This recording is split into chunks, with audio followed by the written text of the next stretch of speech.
an adjusted decline of 3.7% in the previous month.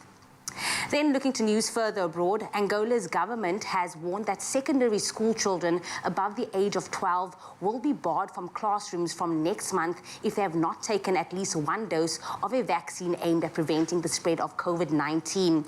Teachers without booster shots in secondary schools would also be denied entry. A senior education official said mobile clinics would be available outside school premises. And then the US mobile network AT&T has agreed to postpone the rollout of its new 5G service at some airports. The C-band service, which offers faster speeds and broader coverage, was due to be turned on today. But airlines in the US have pushed to delay the start, warning that the signals could interfere with aircraft navigation systems. Regulators are now feverishly working out a solution to an issue that airlines have warned could cause major disruption, forcing them to ground some of their fleets.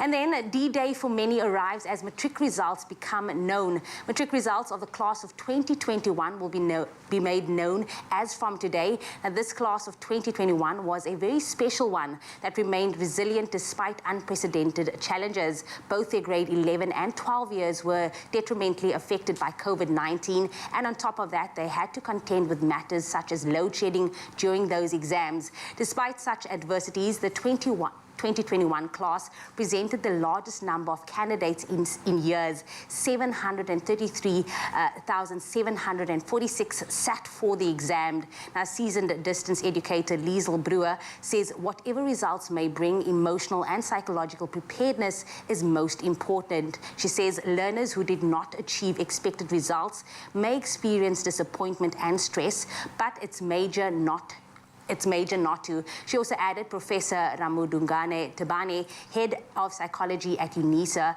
advises that if results are unfavorable, candidates should again examine their options, such as attempts at improvement of marks and a repeat of the year or enrolling at Tibet College instead of entering university. He also strongly urged parents to offer their children much support and reassurance during this period. From us all at Expresso, your family, good luck to the class of 2021. On that note, that is where I leave your 6 o'clock news headlines. We will be back on the top of the hour. Graham is standing by with a first look at the sports.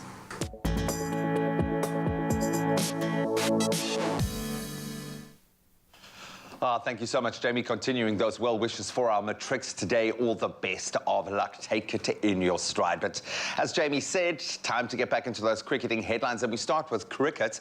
Proteas speedster Kagiso Rabada has been released from the team. That's for the one-day international series up against India due to high workloads over a sustained period of time and the need for him to recover prior to the outbound test series against New Zealand next month. Another big one.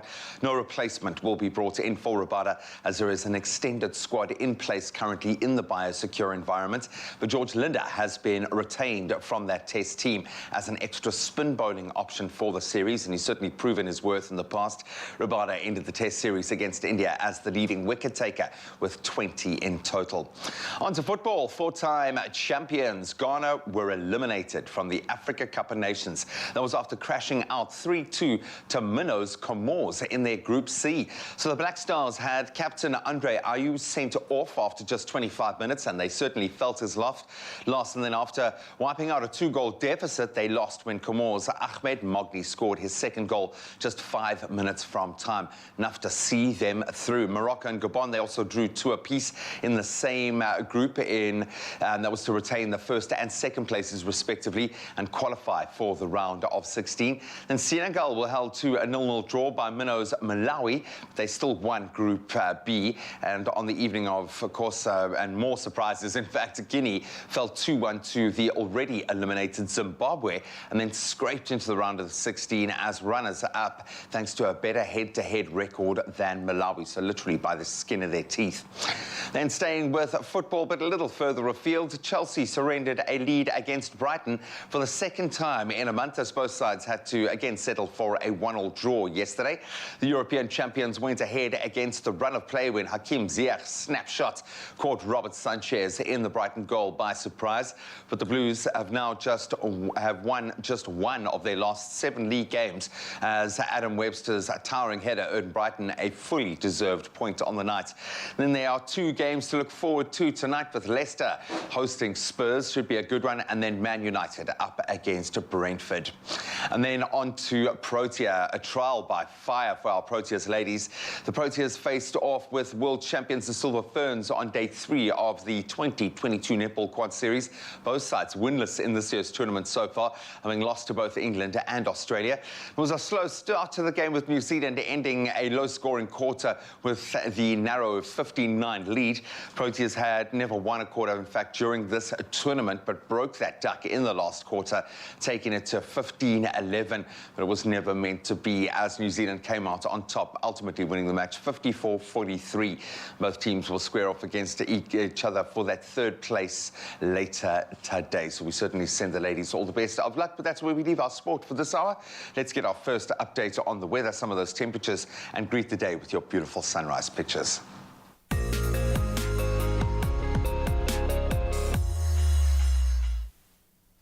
Thanks a lot, G. Let's take a look at your weather news, but starting off with some news from the northwest. Now, 72 houses and 50 chalets have been evacuated at Bloemhof in Northwest as the Water and Sanitation Department was compelled to release more water from the Vaal and Bloemhof dams in an effort to reduce water levels following heavy rainfall.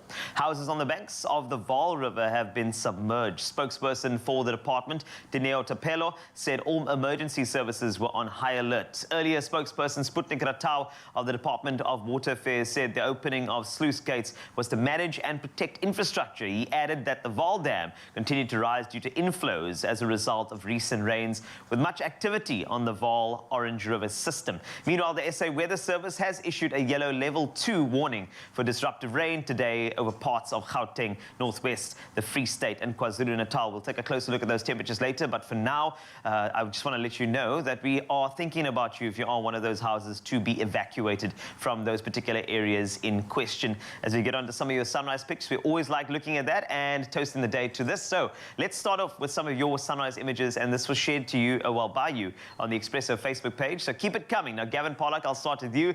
Shared this early morning shot overlooking the city of Durban as the sun rises up from behind the cloud cover. And then Nancy Governor, good morning, Nancy. Lovely to hear from you again. Nancy captured this beautiful morning shot in Gqeberha, showing off the pastel-hued sky with the sun casting a glow over the clouds. It looks gorgeous. Thank you so much for sharing, and do keep it coming as mentioned. As we get on to some of your temperatures, let's take a look at those. I'll start you off in Polokwane. Now, 15 is your minimum. You jump up to 29. There's a 25% chance of precipitation. Bombela, good morning to you. 19 is your low to 27. 55% chance of rain for you. Also rain expected in Pretoria with a maximum of 28 degrees Celsius.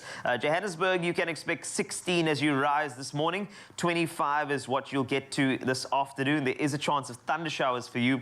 Mahikeng, also thunder showers. 28 is the max from a low of 18. Klerksdorp, you can expect 17. You jump up to 28. Kimberley, 19 to 32 degrees. Nice and toasty for you. Bloemfontein, good morning. 15 is your low. You peak at 30 degrees Celsius. Some rain expected in Richards Bay. 20 the minimum, 28 the high. Pietermaritzburg, you can expect 15 as you rise to 24 this afternoon with a 55% chance of thunder showers. Durban, 20 jumping up to 26 degrees Celsius. Thunder showers expected as well. Umtata, 14 to 22 today. East London, you can expect 19 as your minimum, and you fly up to 25. That will be a little bit later. Cradock, 15, you can expect this morning, 30 this afternoon. Gqeberha, 18 to 24. George, also 24, a maximum from a low of 16. Cape Town, 15 to 24. Worcester, you start at 15. You peak at 35 degrees Celsius. Sutherland, 14 to 31. And then Uppington, 23 is your minimum. And you jump up to 37 degrees Celsius. So good luck to you. Hydrate, get the sunscreen on, and have the best day possible as you wake up with us, your Feel Good Breakfast Show. Oh, indeed, it's going to be 14-year-old Arya Naidu is going to be talking about his brand new book. Well, honestly, when I meet people that's like 14 years old and doing such amazing things in work, I'm like, what was I doing at 14 years old? I still feel 14, so it's relatable to me. It really is. Now, these young people doing amazing things, changing the way the world kind of sees themselves because they are creating something truly special. Yes, he's going to make us feel a little mundane, but it's okay. We love celebrating amazing young people and also amazing moms. And this mom who looks like she's about to step into a Bond film as like the Bond girl, ready for action, is going to take us through her hashtag real mom stories. Maybe you can relate as the kiddies go back to school this week. We'll see you in a moment.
It's my feel-good breakfast show.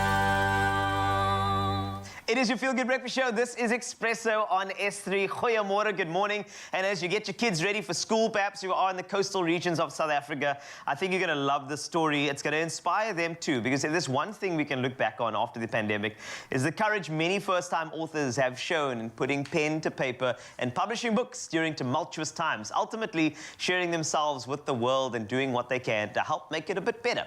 Now, one of those first-time authors is 14-year-old Arya Naidu, son of Dr. Anushka Reddy from Johannesburg. During the hard lockdown, he was inspired to write about his life adventures titled I Promise Not to Bore You.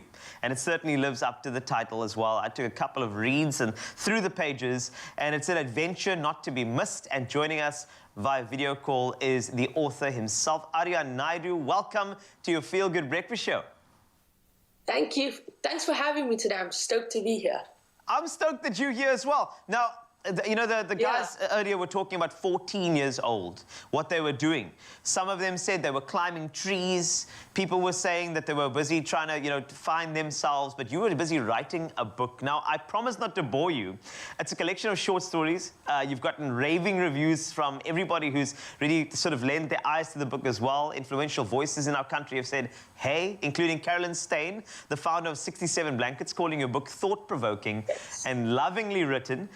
Those are massive praises for a 14-year-old to receive. Now, I think for anybody who's been under a rock, what is I Promise Not to Bore You all about? So, I Promise Not to Bore You is a compilation of 10 fictional and non-fictional short stories that are based on my personal life experiences and stories I made up using my crazy imagination. It's a great tool. Crazy imagination is what we have, and we have to use it. I mean, I've got one of those. I haven't written a book yet, but I think this is good inspiration for me. Now, you've really tried your hand at many different genres within the book as well. You know, you've got a bit of comedy in there, you've got some tragedy, you've got thriller. How did you go about, you know, from writing for pleasure into actually getting a book published? Yeah, so during lockdown, a word I think we all are a bit too familiar with, you know, I had all this extra time on my hands, also considering I was doing online schooling. So I was just writing for the fun of it and for the love of it, actually. And my parents read a few of my stories and were quite impressed and just encouraged me to keep on writing. Then after a while, 2 stories turned to 5 stories and 5 stories to 10 stories. And here I am today. Here you are today. I hope that you are proud of yourself. I hope that you better be, because I think that a lot of people will say pat you on the back, but I think the most important person to back yourself is you, and you need to continue this because this is the fuel we need for many more books to come. Now, I think that if you want to go deeper into the book, a lot of people are wondering what these stories are about. They want a little taster into your imagination. So give us a synopsis about one of the stories in your book so we can get a little idea as to what you're writing about. Okay, so that's it's a difficult question. Yeah, I can already feel the pressure, but I will have to say Highway Sheila. So Highway Sheila, I think a lot of people from Durban should be familiar with the story. It's an urban Indian Durban legend. Okay, so my dad told me to say that whole tongue twister. And So Highway Sheila is, well, my dad told me the story when I was younger and it scared me. So I thought, why not just write about it? And I think it'll definitely make people think twice before picking up hitchhikers late at night. I mean, I feel the fear. I feel that's where the thriller part comes in your book. I also feel the fear, and I wrote it, so. Yes, that's the cool thing. You wrote it. A 14-year-old wrote the thing, and I'm just saying, I cannot wait to tuck into that little short story. You've also had the privilege of traveling around the world a little bit and witnessing much of South Africa's beautiful wildlife. So how does that help you as a writer? I know experience is so important when it comes to putting pen to paper. So what experiences in life so far have helped you become better at this craft of being an author? Yeah, so I've had the fortune of traveling to many exotic places, and as well as spending a lot of time in the South African bush, which has inspired the story Wild Relief, which is an African adventure. And then there is Amazoning, which is based on my travels to South America, and it really showcases like the Amazon rainforest and its animals. It's one of my favorites. And the best way to write is from experience. And the only way you're going to get experience is to get out there. So your book is currently available on Amazon, not in SA bookstores just yet. When can we expect it to land in our stores so we can go and grab it?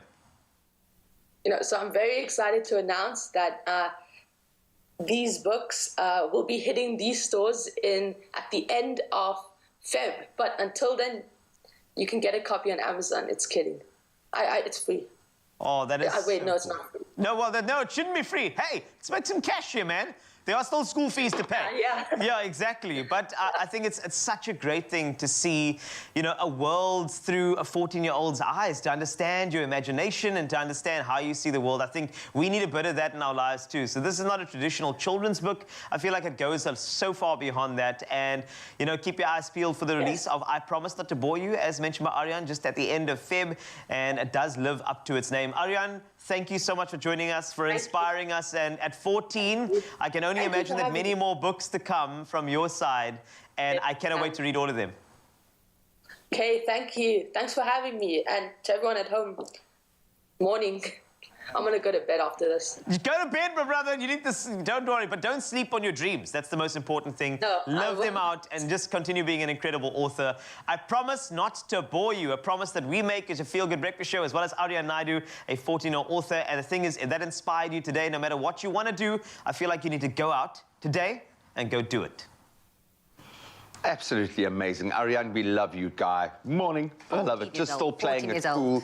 What an incredible achievement. So let's continue to inspire you this morning. We're going to shift from our younger ones to our amazing moms right now. And I love this guy. He's got some amazing quotes. In fact, go and look up quotes by Albert Hubbard now if you can, an American writer at the turn of the century. And he once said something to the effect of this: no man needs a vacation so much as the man who has just had one. Ain't that the truth? Well, the start of the year obviously comes with a bit of a juggling act, balancing the back-to-school runs, the work, the housework, the new homework, the admin, all the cooking, and hopefully kind of looking after each other and getting inspired for the year ahead. So joining us this morning, we are going to hear a very #real mom story on one of the most real moms I know. Of course, Jamie Lee Domberg is a mom who has to live out loud. Hey, we're constantly making you be the mom on the show, okay? But we love it. Thank you for reminding me daily, you're a mom. You're a mom and you got duties, man. But you are, it feels like you're smashing it. Did you smash the December holidays? What did you guys get up to? And were you able to get what you need in terms of that close emotional connection to your little man? No, definitely for sure. My cup is so full, I'm still buzzing off the holidays. So I did absolutely nothing, but it was exactly what I wanted. So I detached myself from social media, I was off my phone, and I was just so present with my family. So we got to spend 3 days in Hermanas with a big family.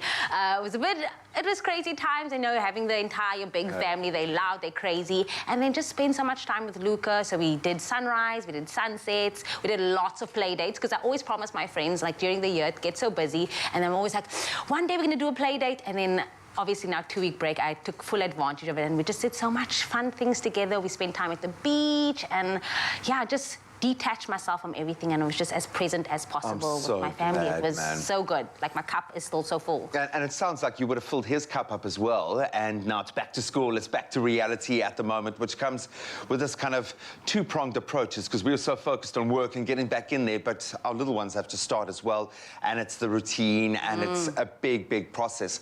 How do you approach the juggling act? And I know none of us work alone. We both you and I are very lucky to have our moms, the grannies, very present in the lives, which we do. I don't know what we do without, but how do you get it right, having to work the kind of hours that you do and stay connected to little man? And what advice do you have for parents doing that juggling act? It's exactly like you said, it's having a tribe. It really takes a village to raise a child. I am very fortunate that I don't get to do this by myself. Oma is very present. He has great aunts. He has a good godmother as well. So everyone really has a role in raising Luca because of our crazy hours. A normal day can start at 4 o'clock. It can end at like 8 o'clock at night. Obviously, with me taking on radio this year as well, it's even more crazier. So it is a tribe. It is everyone just getting in there, but he's surrounded by love and he's surrounded by family, and that for me is so important. Like Carlos said earlier on, just doing everything with love. He's going to feel, in such a good space. He's getting an amazing example set of how you go out there and secure the bag. Okay? Because you've got to do it. This is our time, and this really is your time. Speaking of time, we often don't have a huge amount of time to cook, and it's something that I've realized so Jack and I have this joke where you put too much pressure on yourself, and I can handle it. But we do put a lot of pressure on ourselves when feeding our kids, because it feels like a massive failure if you're not getting a good protein, not getting the right kind of veg, the vitamins, the minerals, and it's difficult to feed a child our kids' age. They're picky, they're choosy. What's your go-to? How do you get around that, especially when you're caught for time? So I'm very fortunate in the fact that Lucas sees what I eat, so I'm very conscious about what I put into my body, as you know, with my health journey. So whenever I'm eating anything, he's always like, Mom, can I have some of that? So I can play around with anything, but our go-to meals over the festive was really just convenient meals that were still packed with nutrition. So for me, it had to be chicken nuggets and sweet potato fries. It was our go-to, and he'd always wanted to dip into the tomato sauce. He was like, Mom, can I just dip? And I'm like, live your best life. So pizza night is still a thing. Every Friday we need to have pizza, but chicken nuggets, chicken fingers, anything that can just pop into the oven after a busy day, go-to meal. You're getting a completely clean, pure chicken protein, which is a massive, massive thing here. I'm saying. Big year ahead. I know that your resolutions are pretty much a continuation of what you've been doing. You're on a trajectory now. What are your hopes and dreams for little man? Have you guys set any 2022 resolutions or goals together? So, believe it or not, he's starting rugby this year. He's 3 years old. Yes. I know his dad is like, that's you need to play soccer. awesome. But he's going to start The playing Scots have a rugby. good rugby tradition as well. That's awesome. But so, can I tell you the funniest story? So we were actually all braaiing over the holidays. Everyone was outside braaiing. Luca was watching a rugby game, and I was like, yeah, your daddy's gonna have a problem with this. But yeah, I think I just want to get him out there, expose him to as much as possible, yeah. be active as well. And I'm taking him on his one of his first hiking trails as well. So we might have a little young nature boy soon. Do it. Kids are suffering from nature deficit disorder because they don't have that. And we're sitting with all this on our backyard. Look what it's made a difference in your life, how much of a difference it's made. You're getting it right, girl. You're filled with energy, which is the most important thing, and obviously filled with love. And that's a love that we all share here. We are really one big, happy family, but we admit, yes, it can get a little tense at this time of the year. The beginning of the year does not mean that mealtime needs to be chaotic. You can simplify things, and a great place to start, just follow @SimplyChickenZA on Instagram. They've got some amazing, quick and easy recipes, taking some of their staples and just elevating them, something that your little ones are going to love. And remember, there is, of course, a new chance to win that Instant Vortex air fryer, a game changer, every single week with Simply Chicken to become this week's lucky winner. All you have to do is simply reply to the competition post on Expresso's Facebook, our Twitter, or our Instagram page, and tell us your #RealMom back to school lunch and dinner stories. I have a feeling the funnier, the better, because we'll get a lot of entries for this one. You not only stand a chance of winning an amazing air fryer, but also a chance to tell your story live on Expresso and automatically be entered into the draw for that grand cash prize. Oh, 10,000 Rand. What a way to start the year. So don't forget to include #RealMom in your answer, and that competition closes this coming Friday, the 21st of Jan at midday, so get on it. But you can find all the terms and conditions on expressoshow.com. To all the little ones and the super moms out there, enjoy getting back to school.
Simple as CBD should be. It's my feel-good breakfast show. Welcome back, everybody. everybody. Yes, it is your feel-good breakfast show. It is time to be inspired for this Wednesday. Now, Nyanga Ngaisa is a fitness and health enthusiast who has been on an incredible journey in the last year. Now, since the last time he was on the show, Nyanga has launched his own deck of cards workout routine that is now available on his website, along with other fitness equipment. However, he's here this morning to take us through an epic workout, and I'm already sweating, Nyanga, because I know last year you put everyone through our paces. But how have you been? I've been well, thanks, and yourself, man. It's a good year, it's a new year. We're all in good spirits and we're excited for the year ahead. You look good, you're glowing. Thank you. Is it because of these deck of cards? It is. Look, it's been keeping me in shape, especially during the festive season, simply because it's where fun meets fitness. And I just feel like as someone who's wanting to get into it at the start of a new year, it tells you exactly what to do. You flip the card, there's Bob's your ankle. So there's for those who don't know, explain this. Don't know that. Essentially what we have here, there's animations of the actual exercise on the card. So what we'll do is we'll just shuffle the deck just to make it fun and you don't know what to expect. And then you'll pull out a card, so you and I will go each, so I'll go first, you'll go second, we'll pull out a card. The card that we pull out will do the exercise and the number of repetitions, the number that's on the card. The goal is to complete the deck, but I won't push you through that this morning, but we'll push and do as much as we can. Okay. Wow, So we already know that one, so I'll put it at the bottom. Okay. And you'll start off first. And the highest amount of reps is... It's 13. So the jack is 11, the queen is 12, and the king is 13. And they're all speciality varieties of the actual core exercise, which are the push-ups, burpees, the squats, and the sit-ups. You created this. Wow, come on. Thank you so much, Jamie. But what people don't also know is that we are so inspired by your journey. You managed to lose 36 kilograms in 6 months. That is the... Can we give this man a clap? Like, how? Thank you. You inspired so many people to go out there, just live actively. But for people who don't know your story and losing that amount of weight, how did you do it? It was honestly just a commitment that I owed to myself. I'd been there in a really dark space, and I just made the decision to change. And I feel like once you make that decision, you just have to stick it through for yourself. You owe it to yourself, and that was my mentality at the time. And that's what carried me through. I just wanted better for myself and just become a better person, a better version. Look at him smiling right now. My director says we need to start right now, so we are starting. Very hesitant. Okay, no, I'm in this. Hopefully I can pull a joker. I'll kick us off. Okay, so the first exercise, I'll pull it here, is just 3 push-ups. 3 push-ups? Okay? 3 push-ups. You can do it. Okay, let's go. We'll go together. And 1, 2, 3. Simple. Okay. Got it. You're gonna draw the next card for us? Yeah. 4. Burpees. Okay. Okay, easy, Jamie. Yeah, easy. here we go. Okay, and boom. Up. That's 1. Hold on. That's 2. 2 more. And up. That's 3. Also keep in mind these braids are like 5 kg, so That's they're 4. quite heavy. Okay, Here we go. I'll pull out another one for us. And like I said, the goal is ultimately to complete the deck. That's another 4 push-ups for us. I like it when it's low numbers. 4 push-ups? Push-ups, yeah. Okay, got it. Okay, Here we go. and 1, 2, nice, Jamie. 3, 4, nice one.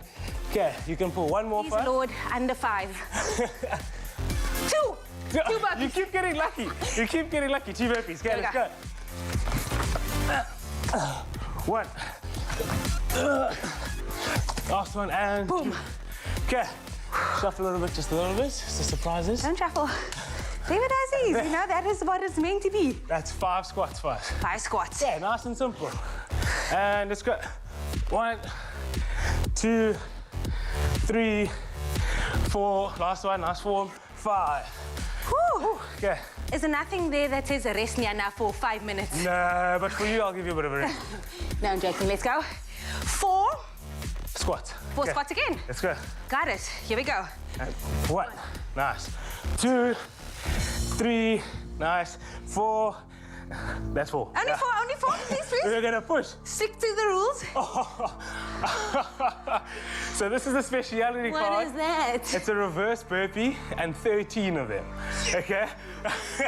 Explain to me what a reverse burpee is. As it says on the card, you'll jump up, you'll go back down like this until you come up again and up like that. So you know what just happened now? Is that the director said in my ear that the time is done here now, so we can't continue this, unfortunately. But we will be doing this throughout the day, younger. It's amazing to see you. Yeah. Amazing to see you smiling like this. Thank you. How can people connect with you just to, of course, follow your journey and that you keep inspiring them? Yeah, so you can follow us on Instagram on @whynotofficial _. Visit our website www.whynotofficial.co.za, and on Instagram my name is just Why Not. So yeah. Why not? Exactly. Why not? Questions never why. Why not? Can I have this deck of cards? This is actually for you and the rest of the Expresso team, so you guys can. Thank you so much, and I got something for you as well, some iced tea. Awesome. Cheers to that. Here we go. Thank you. Post to recovery. Yeah. Whew. I'm dying. Yeah. Hey? I love it. Now that we've got the iced tea and the motivation, let's turn our iced tea recipes into summer goals with our Clover Manhattan star-studded, and I stress the star-studded iced tea. It's what you've been missing to keep you refreshed on those unbelievably hot summery days that we've been experiencing, and while you're at it, the kids can get involved and we can all have a lot of fun. Teresa is here to show us a very refreshing recipe that does involve a little bit of creativity, which is why we had to bring in the experts. Maggie May is here. I always call you Maggie May. Mags, thanks so much for joining us. Happy New Year. Happy New Year to both you Yes, guys. thank you. How were your holidays? Good. Are you still on holiday? Yeah. Yeah, that was a bit Nice to gloaty. sound. Don't gloat, Yeah. okay? Don't rub it in, all right? But all the best for the year ahead. We wish nothing but the best for both of you and your entire beautiful family. Right, we are making something very cool. Yes, yes. Love the flavors here, and I mean, this says refreshment, It does. which we need. We've got a very, very hot weekend coming up, I believe, so this is ideal for that. So what we're going to do is Maggie's going to cut some fruit for us. Okay. So you can use, we've got watermelon, sweet melon, pineapple, but honestly you can incorporate any fruit that you like or fruit that your kids love. And it's nice just to get part of that I would let fibre it day be in for them. graded by how easy it is to get a shape out of it. Yeah, So yeah. don't be trying to get like an apple shape, like a star. Like this is going to be quite a challenge, I would say. But watermelon I absolutely love. I love the fact that it's cold, it's refreshing. I keep it in the fridge specifically for that, so that our little ones can just like delve in. They can get messy. Let's take a look there. Oh, that's a that's near perfect perfect. star. Well done, Mag. So you can keep producing some of those. This, I think, is also a good way of ensuring that you're getting something nutritious Yes. into the bellies. And I'm trying to follow your example here and get creative with healthy foods, because that's my mission this year, is for myself, but also for my little ones, to get them Absolutely. enjoying healthy food where I don't have to sneak a broccoli into, another smoothie. This is really fun, and also if you get them to make it with you and they can choose the cutter and the fruit, then they'll really want to enjoy it. Because it's So theirs. it's a great idea. It's all their Yes. creation. And look at these. I mean, they just look so, so beautiful. And then you've got some strawberries as well. Okay, what do you need me So to I do? think if we can just cut those in half. Okay. I'm just supervising today. This is I weird. know. I mean, this is a bit of a lazy start Yeah, to yeah, 2020. it is. I'm easy Maggie, is it into like it. this at home? Does she just boss you around and tell you what to do? Huh? Sometimes. It's a mom's prerogative. It's okay. Gotta do it. That looks great. And then just, work off what's seasonal as well. So you could add different berries. You really can just be so creative and do whatever you feel like. The budget guide you is always a good... Yes, always, especially this time of the year. Yeah, and you really should be following seasonal fruit, because there are some great deals, but you're also getting the best out of that produce. Yeah, absolutely. So I'm going to pop some ice in here. There is something I've started replacing a lot of, especially with my little one, because it's been so hot.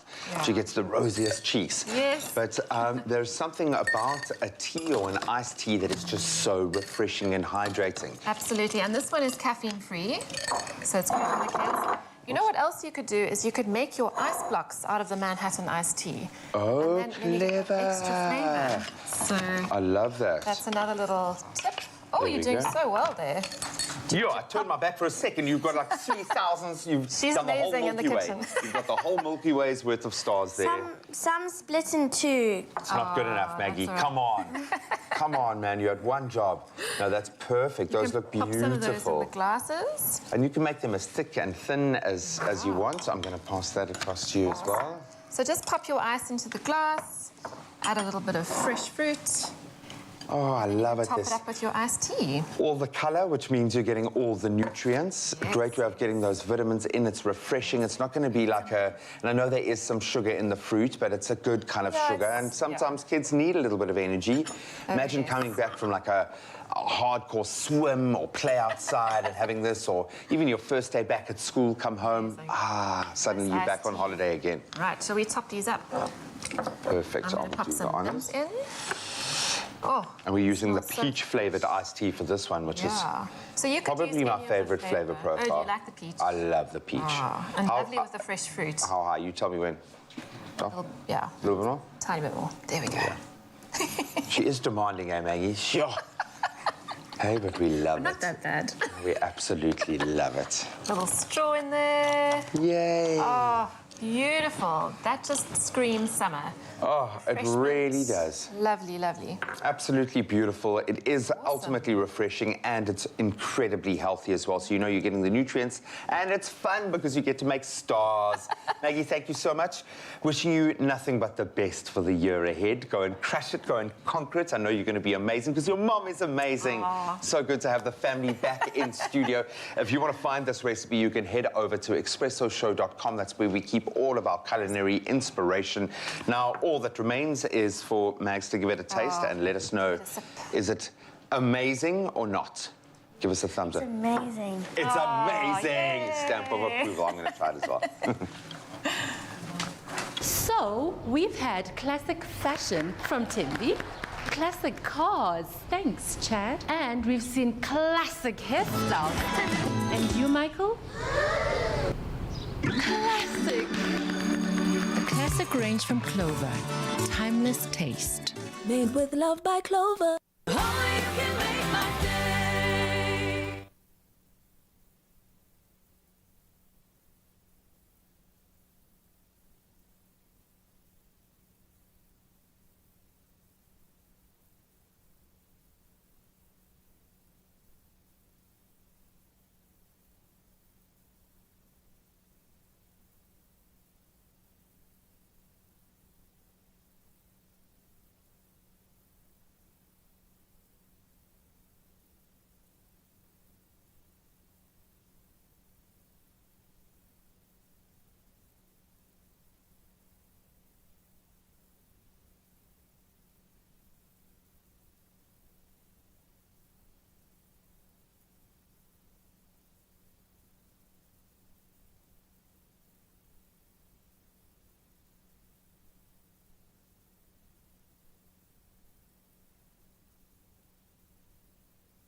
It's my feel-good breakfast show.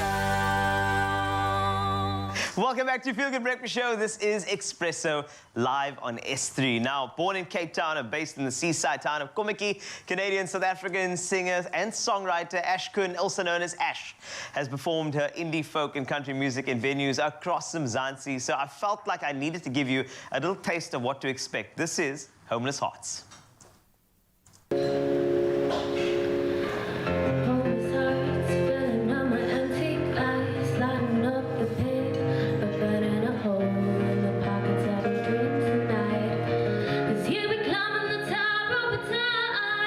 Cut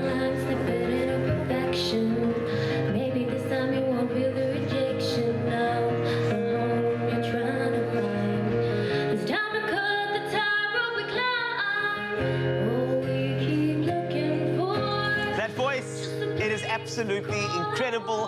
And Ash is joining us as our performer for this morning. So let's give her a massive feel-good welcome. It's Ash, ladies and gentlemen! Yes, Ash! Thank you. Thank you so much. I paid all of them to clap for you. Oh, thank you. You're welcome. Oh, that's so sweet. They've gone up since last year. It was 5 Rand. It's now 10 Rand. But it's cool. At least I got them there. Welcome.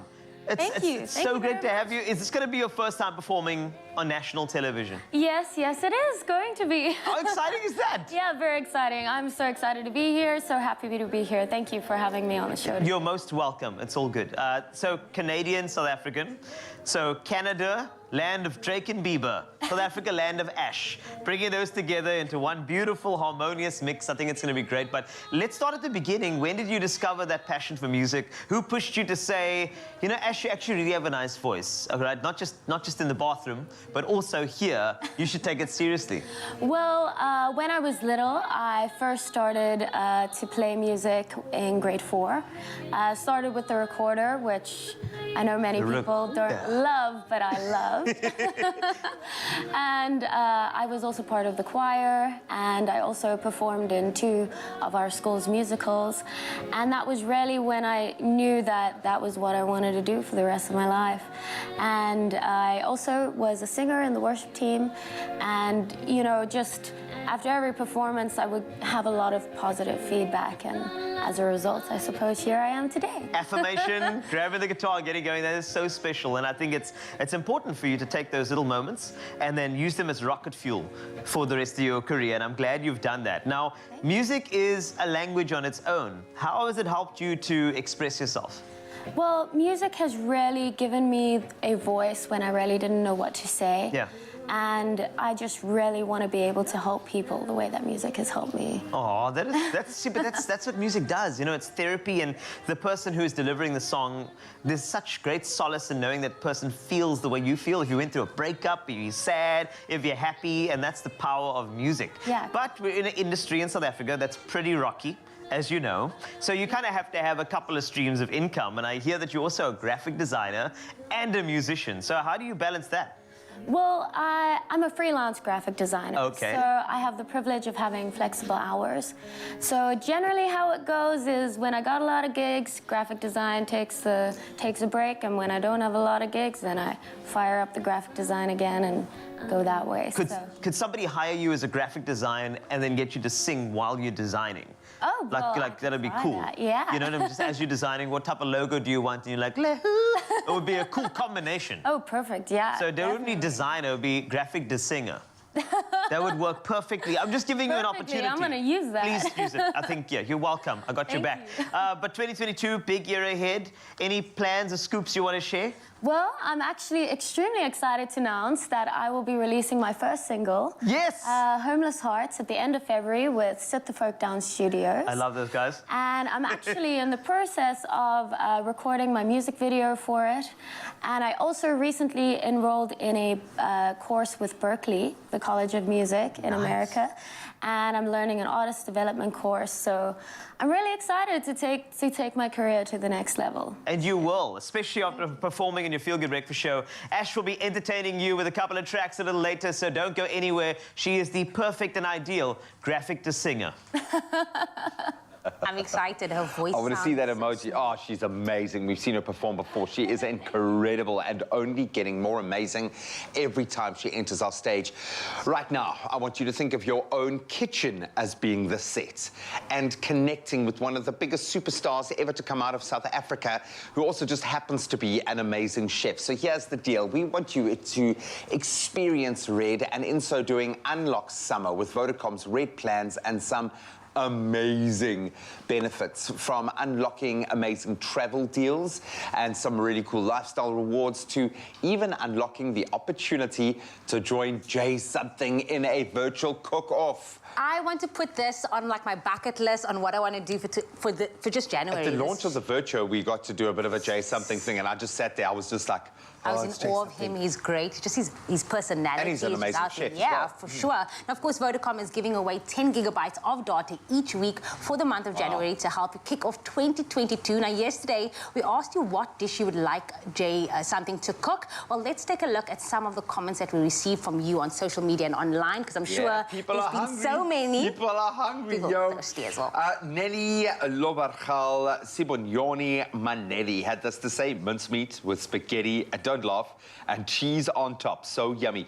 Do you think when she first put her name in, that there was like, she had to go 01 or 02 because there was another Nelly Lobarchal Sibonyoni Manelli? I'm always thinking it's Lavagal. Hey, I'm thinking it's Lavagal, not Lavagal, but you know, Lavagal. I love that. Another one came through from Chriselle the Jewess, the Swat, saying, I would love to cook mohodu with Jay, something I've never tasted in my life, and I told myself I want to try new things this year. Yes, it might become my favorite dish, of course. And I think he would do it well. It sounds like something that he would be able to do incredibly well. Given Beloy saying, I cooked some creamy sump, salads and stew meat. You're making a feast, buddy. I love that. Some great comments. Thank you so much. Make sure that you tune in this Friday to find out who our lucky winner is going to be. Here's the thing. The fun doesn't stop there. Vodacom is giving away 10 gigabytes of data each week till the end of Jan, like I said. Now, all you have to do is reply to the competition post on Facebook, Twitter and Instagram and tell us what would be your favorite dish to cook with Jay something. It could be absolutely anything. Mohodu. I just do a steak, man. I'm obsessed with how people cook steaks. I just want to see him cook a steak. And then you can also watch him eat the meal afterwards. No, I don't know. You'll have to ask him about that. Don't forget, of course, to use that all-important hashtag #UnlockYourSummer. The competition closes Thursday. That's tomorrow, the 20th of January at 10 a.m. So please go and check out expressoshow.com to get all of those terms and conditions and get on this now. It's an amazing prize. And it's also worth checking out some of the other deals that are on offer. Data for days. Suddenly I'm hungry right now. Oh, I'm just picturing Jay something eating a burger. With Lavagal. Ooh, Lavagal. Mr. Lava. Some people just choose to experience life the normal way, while some choose to experience life the red way. Experience red and unlock more this summer. Further together, Vodacom.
It's my feel-good breakfast show. Welcome back, everybody. Yes, it is your feel-good breakfast show. For many of you, it is back to school time, which calls for nutritious meals that are not only easy to prepare, but they are so convenient as well. We know we love convenience, but giving you that extra time to spend with the kids. Now, your favorite hashtag friends in your freezer combos are back to help you create the most flavorful and nutritious meals. And today we are making fish finger skewers using McCain Smiles and Sea Harvest fish fingers. And joining us in the kitchen today is pediatric dietitian in nutrition, Kath McGaw. Kath, It is so nice to have you. Welcome back to us. Thank you. Lovely to always be here. I know, it's actually nice to have you in the kitchen because normally we're having you sit down. And G&I says, says this all the time. Whenever we're cooking, what would Kath McGaw do? What would she say? How can we make sure that our kids are getting all the nutrition? But today you're coming to show us exactly how to do that. So I see lots of colours, lots of flavours, and of course, good nutrition as well. I know, it's so exciting, and it's just such a wonderful combination of some really good nutritious food, and just to show moms that it can be so fun when doing it. And the wonderful thing is that your kids can help you do it. Which we love to do. We love that extra hands in the kitchen. So really we start with just putting a whole lot of delicious herbs and spices, from turmeric to cloves, also good for their little bodies. And we put it all together in the bowl, and then what we're going to do, we're going to add these delicious veggies. Some garlic as well, also some good. Delicious garlic, good for the immune system. Definitely. And then what we're going to do, we're going to just mix it all together. And as we know, like turmeric gives this lovely yellow colour and also really good for your immune system. And you're going to mix in some of these delicious coloured peppers, which are full of vitamin C. And you're also teaching them about colours. I know with my little one. Colours. Yes, he's always like, Mom, this is red, this is yellow, and then cut it into different 100%. Shapes as well. That's also something, a teaching moment in the kitchen. Correct. And while that's happening, we're going to pop these in. And the wonderful thing is that these little smiley faces, don't you just love them? I love them. Potatoes, so good. And your fish fingers, which are so healthy, full of good nutrition, good protein, easy to digest, easy to chew, because kids are very lazy chewers. And we're going to pop these in the oven. Perfect, I can do that for you. Pop that in the oven. Yes, I can do I just so. continue to mix here. And how long are these going to go in the oven for? 6 to 8 minutes. How quick is that? And amazing. What? I know. 6 to 8 minutes? So Love amazing. it. And the important thing is you cook it directly from frozen, and I think that's what's really important to remember. And that's why it's so convenient, because you literally just get home, pop it on the tray and pop it in your oven, and it's done. And you know, people often think that frozen food is less nutritious, and it's definitely not. You heard it because from Kath herself. The minute that you freeze something, you stop the aging process. You stop you lock all those nutrients in while you are freezing. Whether it's your veggies, whether it's your fish, whether it's your starches like your potato, you get all the nutrition is locked in there. So the minute you cook it and you're able to eat it, you have maximum nutrition. And I also think of it, you know, parents' days are just so busy. They're trying to balance, they're trying to juggle everything. So they need something that is convenient, a snack that's on the go, but also make sure that it's ticking all that nutritious boxes, which is exactly what McCain is coming to do with that. I also love the fact that the smiles are nice and fluffy inside. It has a crunchy texture. But I'm that person, I'm the mom that also does the lunchbox for the teachers. So when they open it up, it has to be this presentation. Like, oh, Lucas' mom packed in some cute things for him. So do you want to get them out for me? I can. Let's construct these now while we chat. Okay, so this is TV time. It's not 6 to 8 minutes, but let's pretend it is done. It is nice and golden. It is flaky and fun. And like we say, the wonderful thing is with help, your children can safely help you with this meal. So you're going to take it out, let it cool down a bit so that they can help you construct it. And we're going to cut our little fish fingers. So we're going to cut them in half. This is so easy. So easy, and kids can do this. Lovely way to teach knife skills. You don't need a very sharp knife, so they can learn to cut very safely. And once you've done that, we can start constructing. So we're going to put on, through our skewer, we're going to put on, and kids love skewer meals. And let me tell you, it is such a novel way, and like you say, something you can easily pop in the lunchbox. Definitely. Then you can get them to choose one of the colours of the veggies that they choose, and you're going to encourage them, like we said, to have as many colours, because more colours mean more nutrition. And I mean, how gorgeous is that? That is so pretty. I know. Like just and that you stick it through and make a little nose. And it looks like a little train, actually. Yes, like Thomas the Train. Gorgeous. And then you can put on your fish finger. And then, oops, let me just do these now. Kath, you have me excited for the next time I have to prepare dinner or the next time I have to prepare the lunchbox. Of course, for you at home, listen up because you can win big with hashtag Friends in Your Freezer by Sea Harvest and McCain. Now, you stand a chance to win one of 4 fun-filled family trips to a local kid-friendly destination to the value of, get this, 50,000 Rand. Now, simply buy any one McCain and one Sea Harvest product combo, take a pic of your till slip and then upload it on your friendsinyourfreezer.co.za. Don't forget to keep your original till slip as proof of purchase to claim your prize. And remember, those T's and C's do apply and can be found at friendsinyourfreezer.co.za. And of course, the recipe is also available on our website, expressoshow.com. This is inspiring moms, dads, everyone to get active, get the kids, you know, just ready for the kitchen and getting so creative with us. So have a look how amazing that looks. Which kid wouldn't want to eat that? And there you've got all your food groups on a skewer. I think this kid at heart really wants this. I'm going to pack this into my lunchbox for the day. Kath McGaw, as always, so great to have you. There you have it. ExpressoShow.com is where you can get your hands on this amazing recipe. And don't forget, on this Wednesday, to smile.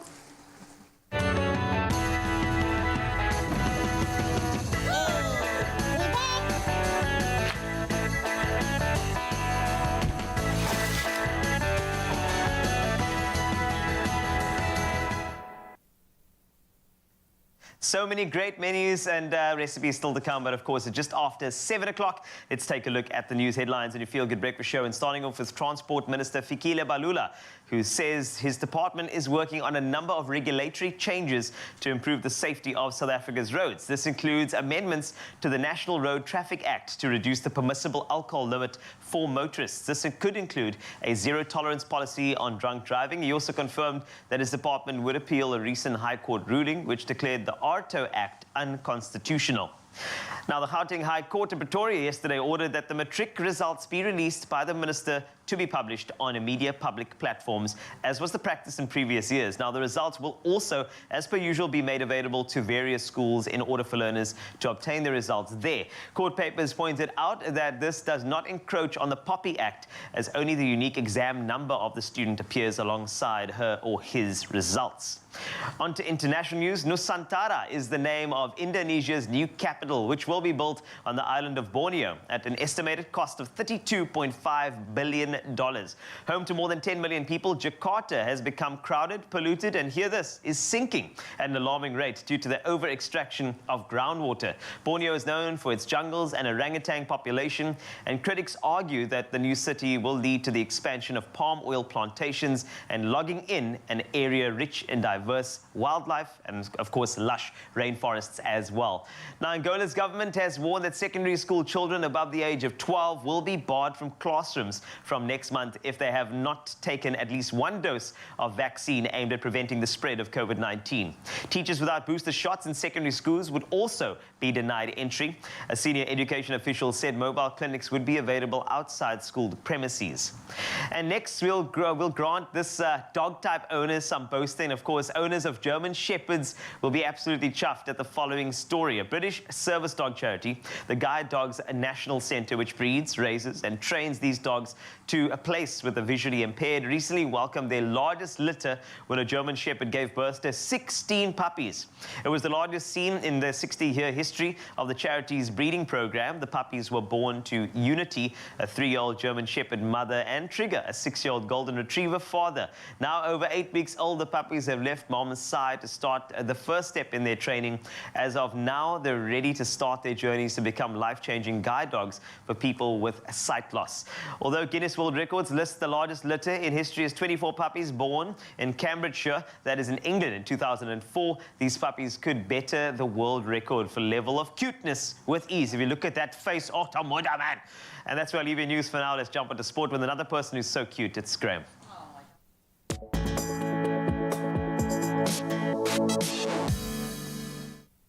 No, thank you so much, Mr. West. He's such a good boy. Such a good boy. Let's start with our cricket news this morning.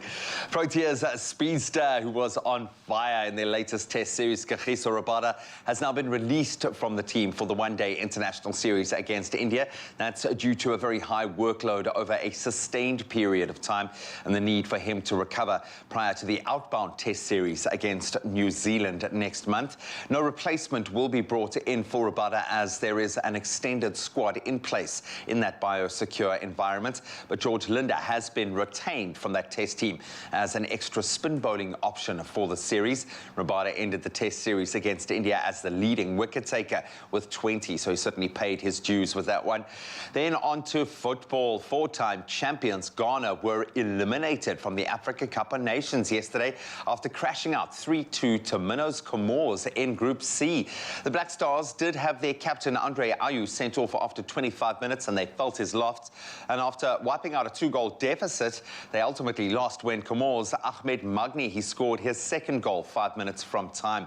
Then Morocco and Gabon, they drew 2 apiece in the same group, and that was to retain first and second place respectively and to qualify for the round of 16. Then Senegal were held to a 0-0 draw against Minnows Malawi, but still won their Group B. And on the evening of surprises, in fact, Guinea, they fell 2-1 to the already eliminated Zimbabwe, but did scrape into the round of 16 as runners-up thanks to a better head-to-head score record than Malawi.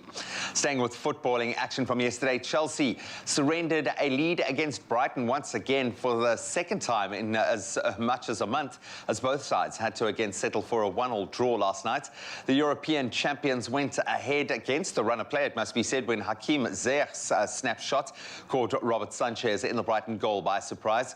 But the Blues have now only won just one of their last 7 league games as Adam Webster's towering header earned Brighton a fully deserved point and the draw.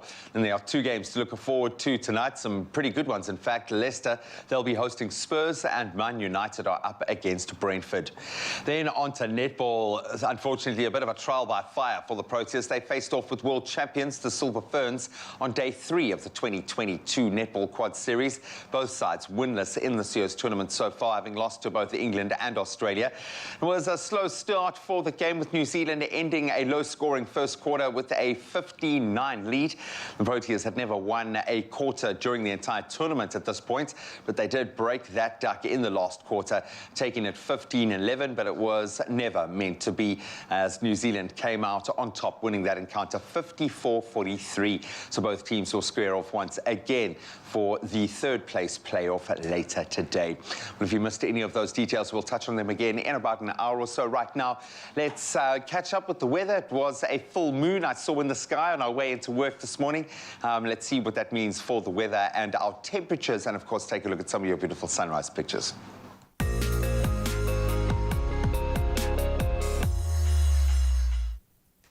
Well, just as you said, G-Man, the first full moon of 2022, nicknamed the January Wolf Moon, graced our skies early yesterday morning. Although beautiful, it won't be one of the supermoons of 2022, and it won't be part of this year's 2 lunar eclipses. In case you're wondering about the origin of the January moon's strange nickname, many believe Wolf Moon was coined by Native American tribes that would often hear packs of hungry wolves howling on cold and snowy nights in the middle of winter.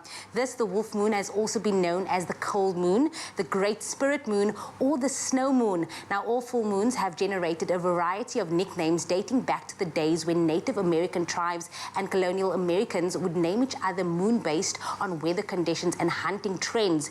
If you don't catch the January Wolf Moon, don't despair. Some 12 full moons, roughly 1 per month, occur each year. What a beautiful sight this is to see. Now, Nicholas Meyer was inspired by the beauty of the moon and actually captured it himself. Now, anyone that has tried taking a photo of the moon knows how tricky it is, which makes us able to appreciate the stunning shot even more. So thank you so much for that one.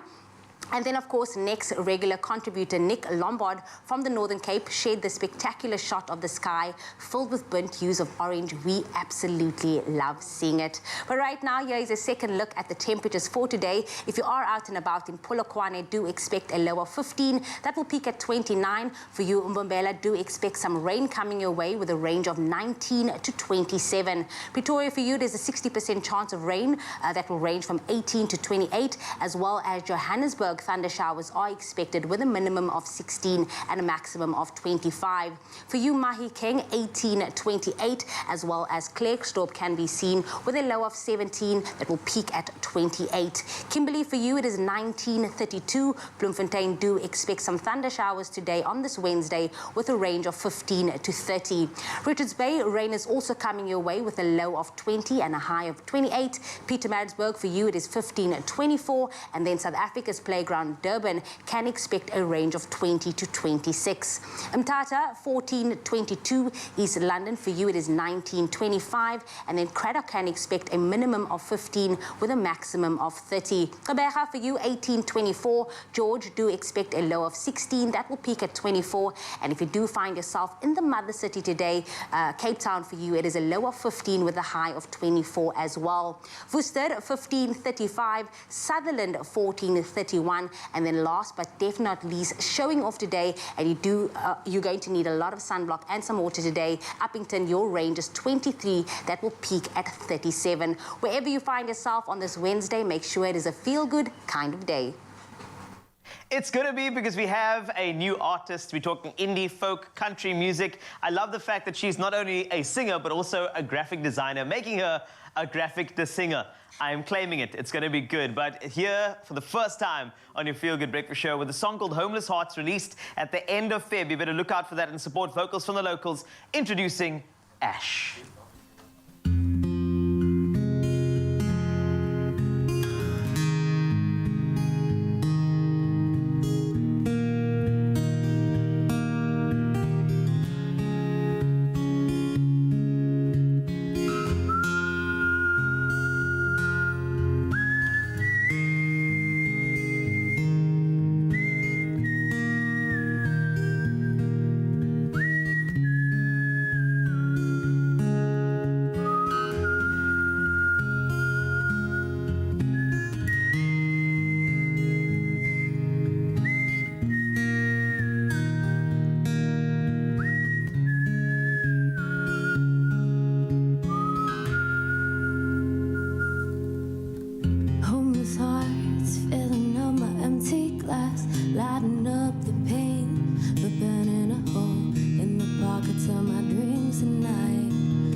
toss me to the floor and profess that you don't know I'm broken. Oh, don't give me flowers if your words are weeds. I don't even know why I'm still listening to you. So get out, I'm not yours. You lost that privilege a long time ago.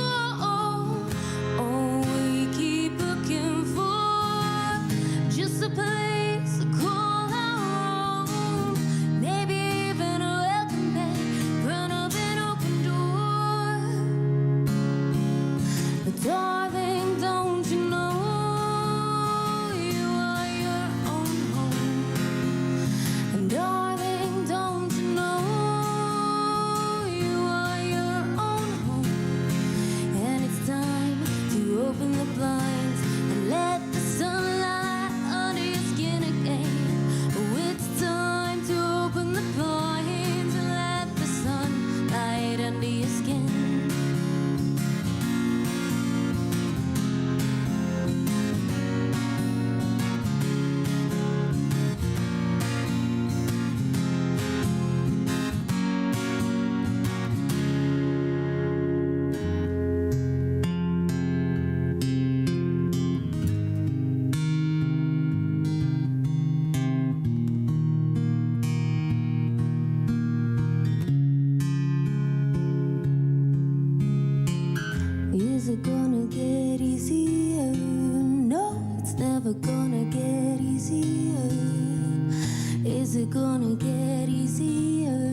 get easier. No, it's never gonna get easier. You just gotta get better. And wearing the paint as a medal on your sweater. We keep looking for just a place to call our own. Maybe even a welcome mat, front of an open door. Darling, don't you know you are your own home? And darling, don't you know you are your own home? And it's time to open the blinds and let the sunlight under your skin again. Oh, it's time to open the blinds and let the sunlight under your skin. Thank you very much. Thank you. Introducing Ash. You're going to hear so much more from her in your Feel Good Breakfast show. And I love the way she whistled to start a song. Then I knew that indie vibe was coming through. So lots more action coming to you on your Feel Good Breakfast show. Or should I say the... Is that okay?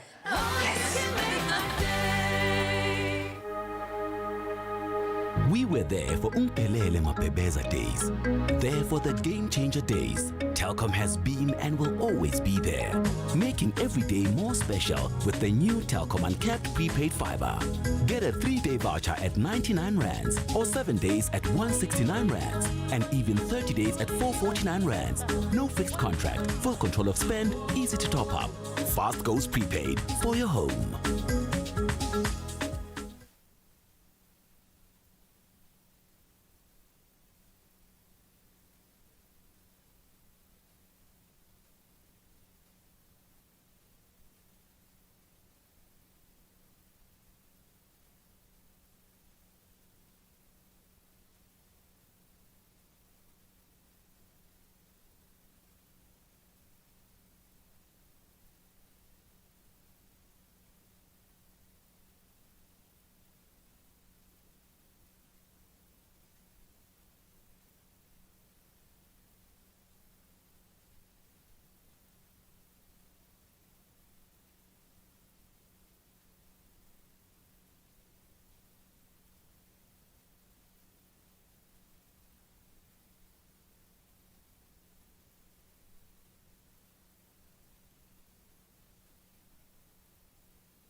It's my Feel Good Breakfast Show.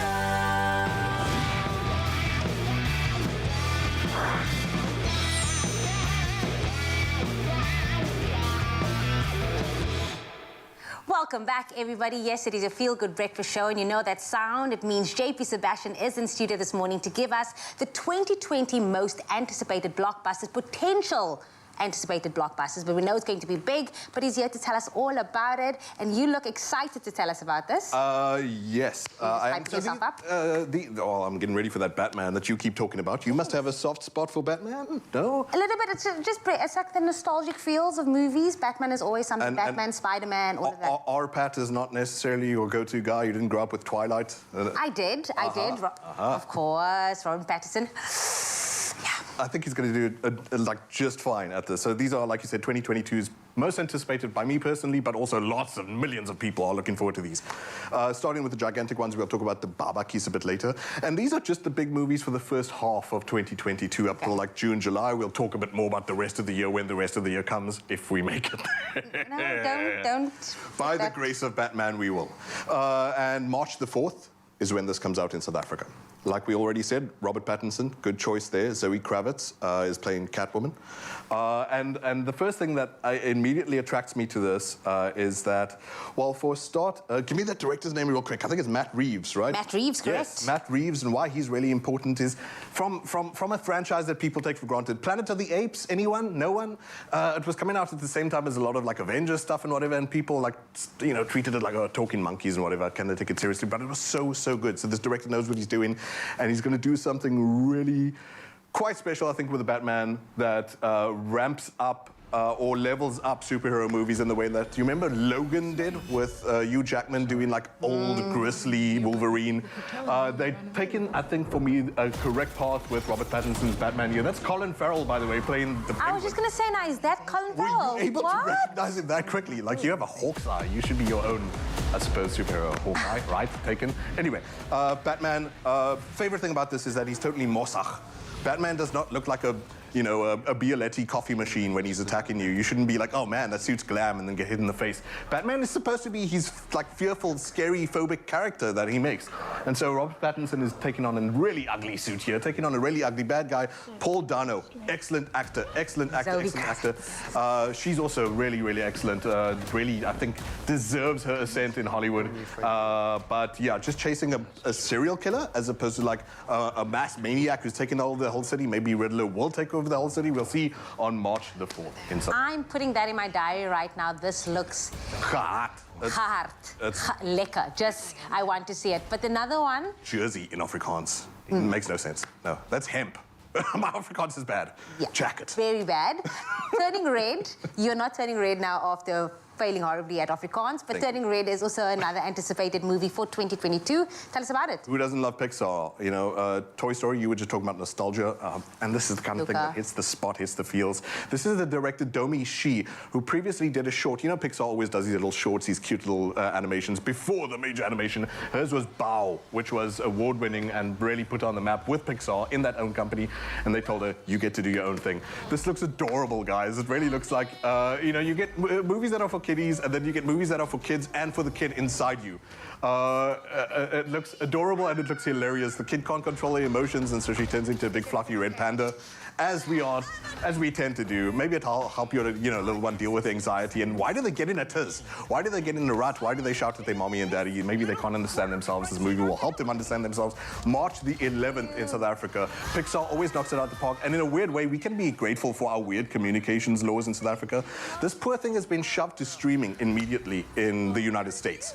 And that's really sad for the people who broke their butts making Turning Red, but we get to see it on the big screen.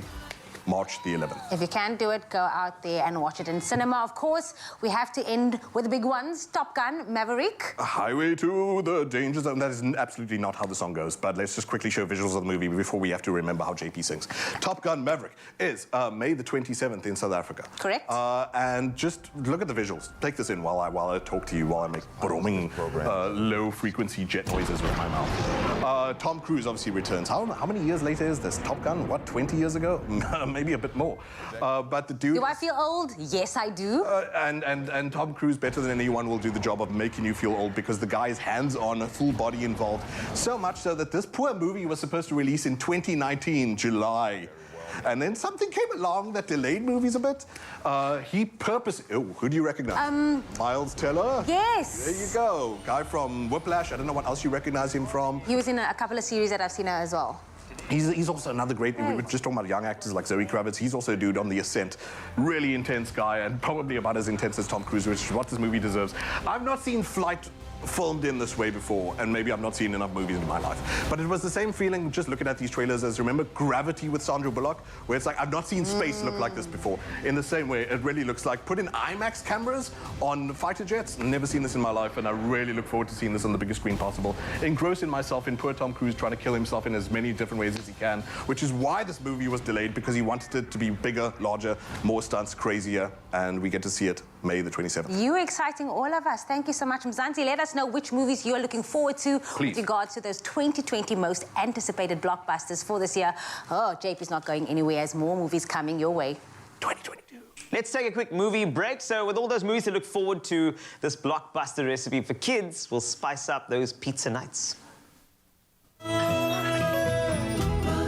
I'll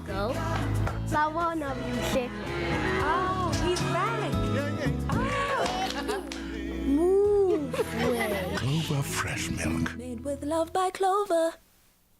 It goes without saying that kids love pizza and adults, just letting you know. And instead of packing their lunch boxes with the leftovers, you might want to try our Nutri-kids pizza muffins. That's right, I said it. Pizza and muffins in one. I'm so excited. They make for a great snack or as a packed lunch. And what's more, you can freeze these in batches and simply reheat them as needed, which is the best thing to do. Think about it. You freeze them, you thaw them out, you're good to go. Nobody saw when you thaw. Think about that very carefully as we continue. We got Chef Teresa who will take us through the recipe over here. Yes. Now, this is so simple. I see everything is kind of decked out. We've got our seasoning and a couple of components. So I'm sure that the kids could probably help out with this recipe as well. Definitely, absolutely. And they're all pantry staples, so you'll have everything you need in your cupboard. Nice. So we've got some flour. I'm going to add some baking powder. Now, let's take it through. Let's practically show the parents where the kids could actually jump in. Yeah, This step over here would be a good step, right? Definitely. I mean, I would definitely get my kids to do this. Maybe help them with the measuring. Yes. If they're a little bit older, then they can read the recipe, they can count, so it's a bit of maths and... Look at you go, super mom. It's all that homeschooling from 2020, I tell you. I can tell you the homeschooling thing is a different ball game. It's like you kind of sound like the teachers you never wanted to be like, you know. You're like, hey, and you're like, oh my word, that was just me. And they don't listen to you because no, they don't. You're the parent. So, so this is a good step for them to swirl around and they're going to do their thing and make sure that's incorporated. So there was a bit of salt and pepper, and then I added some herbs. So some oregano for that nice pizza flavor and a bit of basil. So give that a good mix. What have you found with kids and herbs in terms of the taste profile? Because, you know, what I've found is that it's just bland is better for some reason. And, you know, you try and introduce flavor and that sort of thing, and sometimes it's like they just look at you. way too exotic. They're like, what's that taste? I'm like, well, that's truffle, young man. And What's it's like, that speck what's that over thing there? there? That's rosemary. But it's, I feel like if you put it into this type of sort of receptacle like that, I think it's you're not really going to. You're going to get the aromas, not necessarily the looks, because it's going to look delicious. Quite right. I've got one who loves herbs and one who doesn't. So I'm sort of in the middle. I know, and the youngest is quite a detective. He'll spot it. Oh, but that's where you just slather it in tomato sauce, and then suddenly everything's okay, and cheese, and they'll be fine.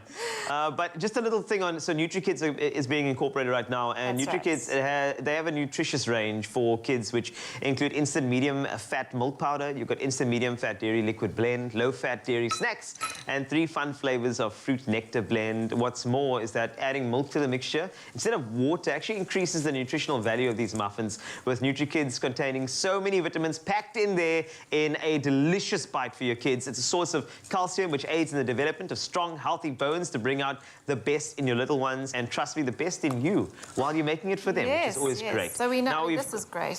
That is perfect, because as soon as you incorporated that, we've got a beautiful batter. Exactly. And now we're ready to rumble. So I added some eggs, a little bit of olive oil, and then our Clover Nutri-kids milk. Now we're going to add some tomato paste. So I told you tomato. Didn't I just say that earlier? Exactly. You know, tomato, there's something about it. I don't know what it is, but I think it's like the best concealer, kitchen concealer for vegetables and all sorts of things. Obviously in moderation. That's so true. But if you are to try tomato sauce in everything, or maybe they're just a bit fussy to eat, I think tomato sauce is like the gateway for them to try different things. They're like, okay, what's that? And be like, these are sweet potato fries. And it's got that distinctive flavor that kind of masks everything else. So I've added a bit of cheese as well. It looks gotta delicious. Have cheese. So you've added the cheese into the batter. So are you telling me that maltiness is going to be all the way through the muffin? You'll break it open. There'll be these little pockets of cheese. Just amazing. Okay. And how quick and easy was that? The kids could definitely do that. That was, and I think this part is fun for the kids too. Yeah. And once you said mathematics, now we got 1. Yeah. 2. Exactly. You know, and that works for me. 3 times 4 and the 4 times 3 and. Yes, and then you can ask them if they know their times tables, like how many, you know, the muffin spots are there on this tray, and then they can do the 3 12 times 4. is a good one, because lots of things fit into it. Right. This is great. A snack and an education. So we are going to fix this up for you and make sure that it's, once we're done with this, how long do we go in the oven for? So 25 minutes, but use your skewer just to check that it's done, or a toothpick if you don't have a skewer. Bake them at 180 and then serve them warm, or pop them in the freezer for later. Brilliant. Now you know, and if you would like a bit more details on the recipe and the method, all you have to do is go to expressoshow.com, give it a try. This is the ultimate snack for your kids as they return to school in 2022. This is lovely.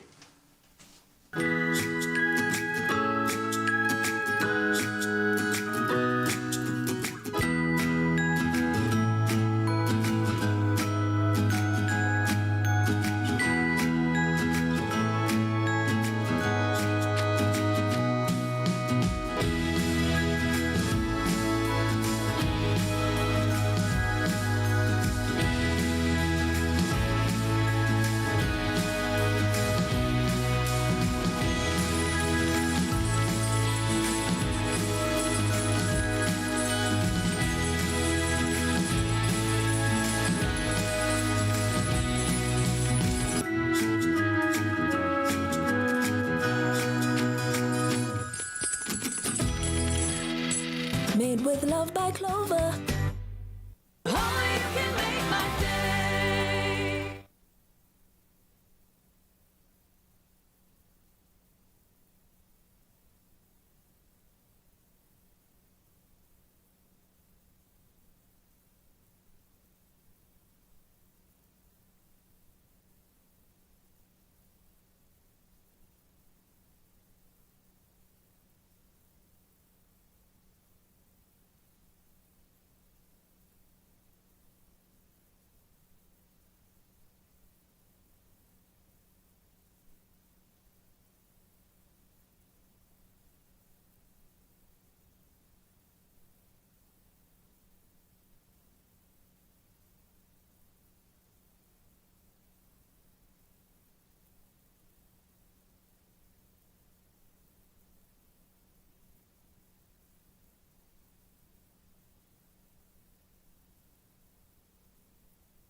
It's my feel-good breakfast show.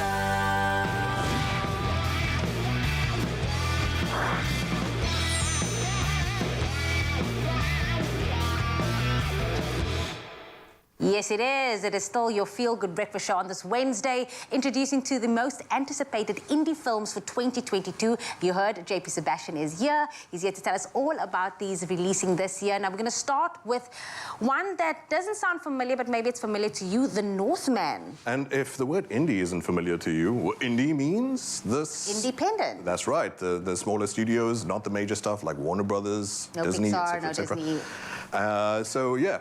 Bit of each for everyone, and The Northman, I think, is one of these tinier movies. Like indie. Yeah, no, for sure. Indie music is the same thing. You're on the money, and these movies usually don't get as much money. The Northman is the only one today that has a date. I think that you could probably see it there for us. Yeah, May 20th. Most important thing, I think, here for you is Alexander Skarsgård's abs, which I was selling to Zoe when I was talking about last month. It seemed to be the only thing she wanted to talk about with The Northman. You have no interest in this man? He's not the prettiest to you, Alexander Skarsgård? Nope, not at all, not my cup of tea, but I mean, my director is agreeing, saying, yes, he is a fine brother, each to their own. Was a creepy yes in my ear. I never want to talk about this man again. I feel too young for these kinds of yeses. So aside from him, Anya Taylor-Joy, Willem Dafoe in this movie as well. Willem Dafoe previously with this director, Robert Eggers, in The Lighthouse, which also had R-Pat in it, another tiny one. This dude's drawing his line in the sand. This director is a new addition to horror in a way that we've not seen before. This one less horror than his previous movies. The first one he started with was The Witch with Anya Taylor-Joy. Maybe you've seen. You really should see. Oh, it's a joy. Sorry, I didn't We'll need put to it say on the bucket list. But he's one of these directors who, like I said, line in the sand. He's one of these new ones who is part of sort of, you can tell there's a renaissance with horror, right? It looks like there's a lot more classy, very thought through, very slick stuff rather than just the schlock horror, stab and kill kind of stuff we're used to in the past. And so yes, that's cool. Rather than taking his usual horror path, he's doing something that involves Norse mythology, and oh man, these shots are so cool. I'm so excited for this movie. Yeah, I'm speechless, I'm sorry. I think it was the abs. I think I totally understand Was how it the abs? Is that how excited you get when you see Ral as well? What? What? I'm just asking. That's news to me. Scoop, South Africa. My bromance. You didn't mention Nicole Kidman's also in that film. Oh, that's a shame. There's such like a good ensemble cast here that have tiny, small parts. Even, you know the singer Björk?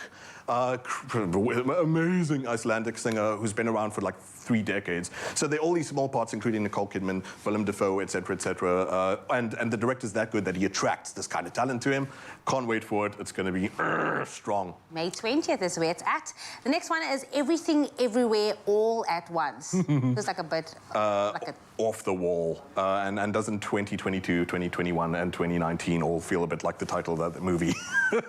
So it reminds me a bit of, do you remember Heroes, the TV show? Where it was just average, everyday people, office workers, TV presenters, etc., camera guys, fishermen, whatever. I don't know. I didn't watch the show myself. But it was normal folks realizing that that is Jamie Lee Curtis, the first name there. You know some other names in front of you, too. The story is that this woman realizes that she has this weird power to parallel sort of travel between, I suppose people are used to the word now, like multiverses, so it's like, you know, Spider-Man and stuff like that, where in these other universes, she's other roles, she's other people and has other superpowers, and it's her job, obviously, to save the universe.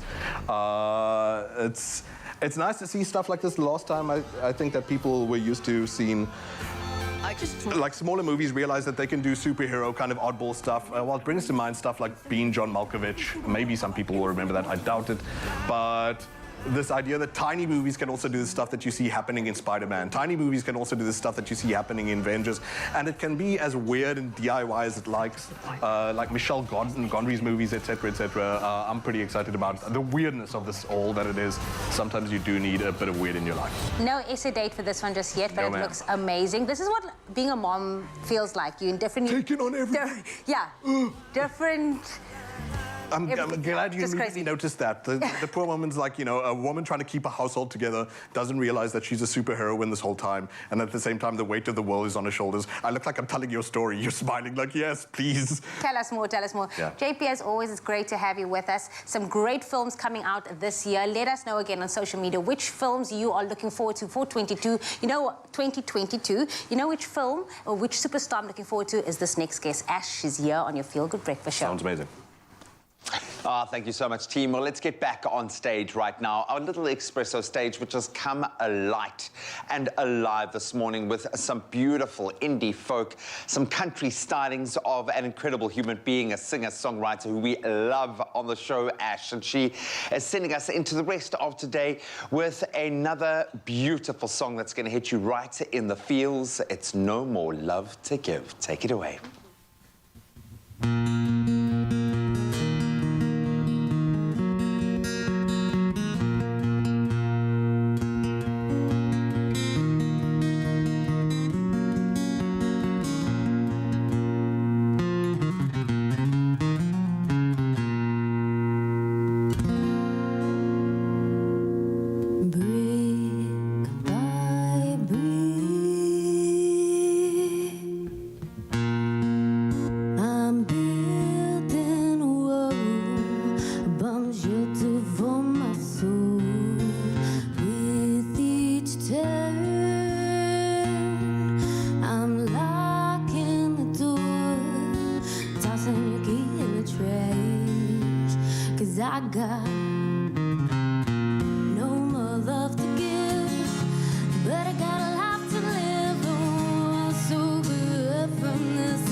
Thank you very much.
It's my feel-good breakfast show. Welcome back. I missed you. I'm so glad you stayed right there because you're in line for an incredible introduction to a brand new show. Now, South Africa's unemployment crisis has only been exacerbated by the global pandemic, as you know, and being jobless is a reality many South Africans are living with right now. Enter the new SABC1 reality show, The Chair, where in each episode, 4 hopeful candidates compete to land one job opportunity of a lifetime. Let's take a sneak peek. The future is not some place we are headed, but one we are creating. The path to it changes both the maker and the destination. Why are you here? I'm here for a job, to get the job. Are you sure? I'm sure. However, let's put you into a scenario. The Chair, every Wednesday at 4:30 p.m. on SABC1 Mzansi, for sure. The Chair. Joining us via video call to share more is HR specialist and the show's judge, Madeleine Hendricks, and the show's host, who happens to be the winner of our sister show's first season of the next brand ambassador, Mpho Monareng. Welcome, you two. Thanks a lot for joining me today. Welcome. Hi. Thank you for having me. Thank you. So, Madeleine, can I start with you? This is an exciting show. It covers such an important thing, which essentially it's like a show of that job interview, which is so scary with so many people. I know that you have over 10 years of experience in recruitment, so you've seen that chair far too often. So what have you found people struggle with most when it comes to those job-seeking moments, and why did you decide to create the show to address that particular thing? So I think it's important to understand that I believe job seekers genuinely don't know what it is like to actively find employment. There is so much lacking in terms of resumes and interviews and even the simple things about how to dress. I believe that the show was created to help South Africa understand by its rawness, it's real, it's unscripted. So by watching the show, I really feel that job seekers can see what it is like and the tips that they need to nail an interview. Well, I mean, can I tell you that there's that one question that comes to mind that everybody struggles with is, what are your weaknesses? And I think that's definitely one of the big ones to cover. There's so many permutations with regard to answering that question. And I can feel, just by that intro, that this show has no weaknesses. It's got everything you need to make sure that people are equipped and ready to go. Now, Mpho, the host of the show, how are each of these episodes laid out? Why do you think this is a valuable show for viewers to tune into? So the chair is laid out this way. We start off with 4 candidates, right? Right. And then straight after that, they individually get interviewed. And from the interviews, only 2 get selected, where they go to the final round, where they'll be given an assignment. And from that assignment, then it helps us choose the overall top winner. So it is a show that everyone is a winner, and at the end of that day, but there will be a top candidate. You know what I mean? Yeah. So yeah, and it's a show where both viewers and contestants can take advantage of the tips that Madeleine and some of the judges share, the strategies discussed to assist them to master the interviews and promoting themselves, basically. I'm so glad this is a show format because the entertainment medium is more palatable than somebody saying, fix your CV. This is what you do in an interview. This is the best way to get that information out there and, of course, enjoying a brilliant show. So, Madeleine, the contestants are in line to get opportunities at some of South Africa's leading companies. How have you matched the candidates to the roles on offer? So it has been an exceptional teamwork effort for all the 26 episodes where some of the companies have promoted from within, so they have identified talent within their organizations that came as a part of the show. We have been really privileged to have some of the youth programs also join the show, where they are bringing graduates that are looking for their first job opportunity. And some of the vacancies that I've worked on myself as a recruitment specialist has come from my database. It has really been teamwork, and as I say in every single show, is that I really would like to invite employers out there who are looking to hire top talent to get in touch with the chair. There are so many good candidates that unfortunately didn't get that job, but is ready to nail their next interview.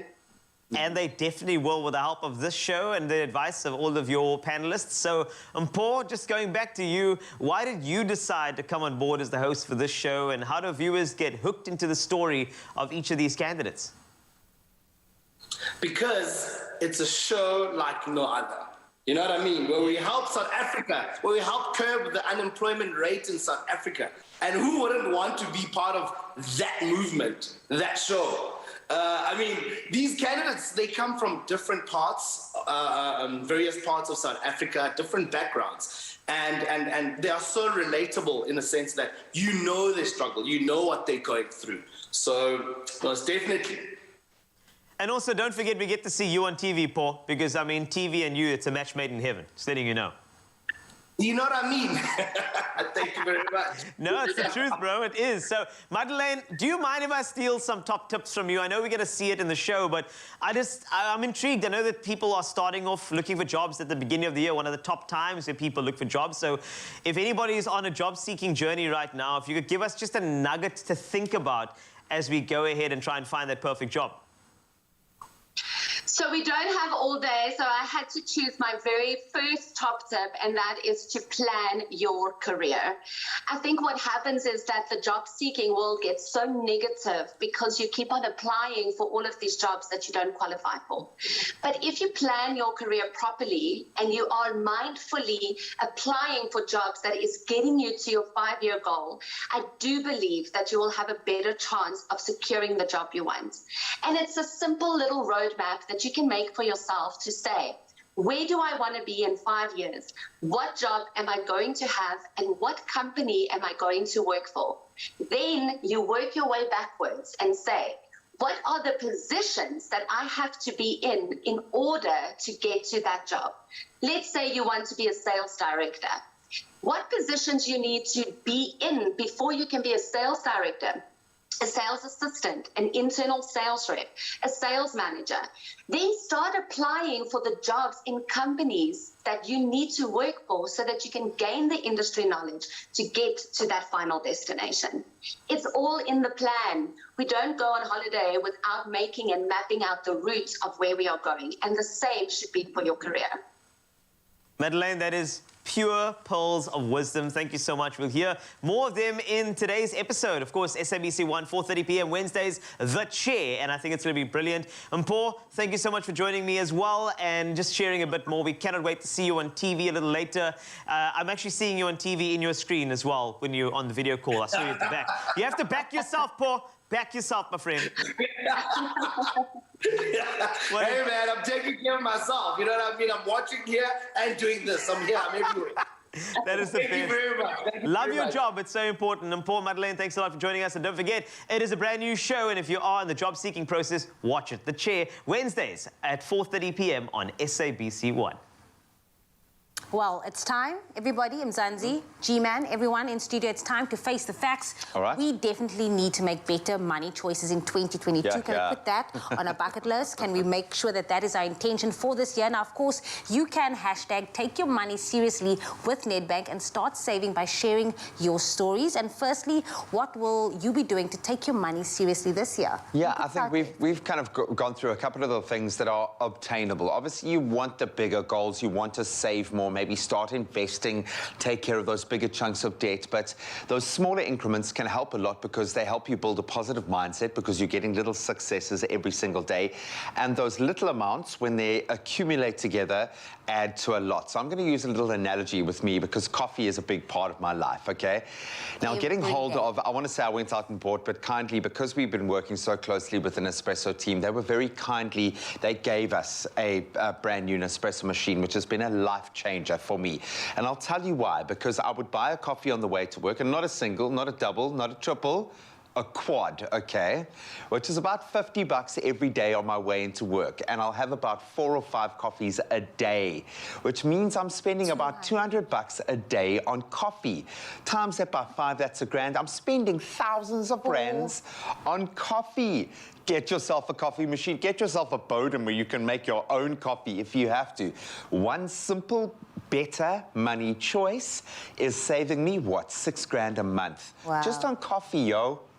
Now you can take us all for coffee after. Yeah, I'm craving a coffee right now. Okay, so here's my thing is, I've become this person, like my mom says, that's kos by die huis, that there's food at home, because I usually go wherever. Yeah. I'm always out at lunch, and I'm always buying lunch for myself, and there's no need. So I'm gonna, this year, focus on meal prepping, start making my lunch at home, eating at home, and then, because that also adds up every time you're buying, you know, a croissant here, a lunch, a sandwich here. That's $50 every single day. I'm also saving thousands just by making sure that I'm eating at home and meal prepping. And do the budget yourself. It really does make a difference. And if I could add to that, I think probably, for me, spontaneous spending just in general. I love when I've got money, I'll spend it. I'm that kind of person. So have goals, have a budget. It helps, like in a wedding year, most of our focus is on that. So save the money where you can. Maybe have a savings pocket where you can put that money that you would have spent on something else.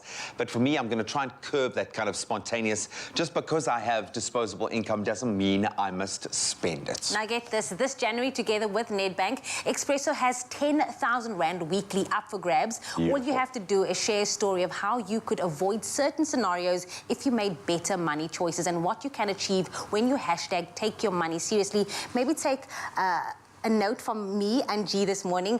Don't buy coffee. Yeah. Meal prep. Make sure that you use an espresso machine as well. And of course, you can share your story on Expresso's social media pages with hashtag take your money seriously and stand a chance to win 5,000 Rand this week with Nedbank to kickstart your year and make sure that it's a great year. But wait, if you're really making good choices, we could double that amount. Plus, okay, if you are called live here on the show as our winner and you just happen to bank with Nedbank, which you can sort out right now as we're talking to you, you get an additional 5,000 Rand. So that's 10,000 Rand in cash, all yours. So please start making better money choices right now with the bank that really does take your money seriously. And as always, you can find the terms and conditions that apply on expressoshow.com. Get on it and good luck. Never think 100 Rand is just a clipper. It's a fresh fade or prepaid electricity. It also gets you a gold credit card from only 40 Rand per month, and you still get change. So, do you want a bank that takes your money or a bank that takes your money seriously? Get a Nedbank Gold credit card that helps you afford more.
everybody. Yes, it is your Feel Good Breakfast Show. It is the final hour of your Feel Good Breakfast Show. Of course, you still have Culinary Hotline Bling, ting, ting, ting, but not before we get into this news headlines. One last time, Carl Wastley is standing by for just that. Thanks a lot, Jamie Lee. Let's take a last look at the news headlines. And the High Court in Cape Town has ruled that the alleged arsonist of the Parliament building, Zandile Christmas Mafe, be discharged from Falkenberg Psychiatric Hospital immediately. Supreme Court Judge John Hlophe said the court order to refer Mafe for observation was illegal and irregular. Mafe will now be transferred to the Paulsmoor Correctional Centre. He'll remain in custody until his bail application on Saturday in the city's regional court. Meanwhile, Transport Minister Fikile Balula says his department is working on a number of regulatory changes to improve the safety of South Africa's roads. This includes amendments to the National Road Traffic Act to reduce the permissible alcohol limit for motorists. Balula has indicated that this could include a zero-tolerance policy on drunk driving. He also confirmed that his department would appeal the recent High Court ruling which declared the ARTO Act unconstitutional. On to international news. Nigeria's President Muhammadu Buhari has unveiled what one of his media aides has dubbed the world's largest rice pyramids. In the capital, Abuja, the temporary pyramids, made with 1 million bags of rice, were aimed at showcasing the government's efforts to boost rice production and to make Nigeria, Africa's most populous state, self-sufficient in food. The bags of rice will soon be sold at a discounted price. Indonesia's new capital's name is Nusantara. It will be built on the island of Borneo at an estimated cost of $32.5 billion. Home to more than 10 million people, Jakarta has become crowded, polluted and is sinking at an alarming rate due to the over-extraction of groundwater. Borneo is known for its jungles and orangutan population, and critics argue that the new city will lead to the expansion of palm oil plantations and logging in an area rich in diverse wildlife and lush rainforests. And next, D-Day for many arrives as Matric results become known. Now, Matric results of the class of 2021 will be made known as from today. This class of 2021 was a very, very special one that remains resilient despite unprecedented challenges. Both their grade 11 and 12 years were detrimentally affected by COVID-19, and on top of that, they had to contend with matters such as load shedding during exams. Despite such adversities, the 2021 class presented the largest number of candidates in years. 733,746 individuals sat for the exam. A seasoned distance educator, Liesl Brewer, says whatever results may bring, emotional and psychological preparedness is most important.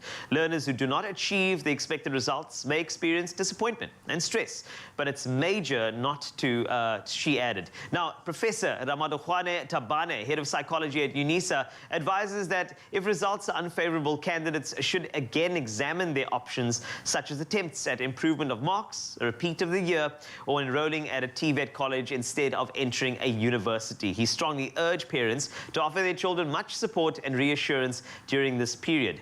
And from all of us at Expresso, every single presenter, the crew members, every person here is behind you. Good luck to the class of 2021. And do remember, there's not a single class you can take for success. It starts with you and your personal drive, and wish you all the best as you receive your results today.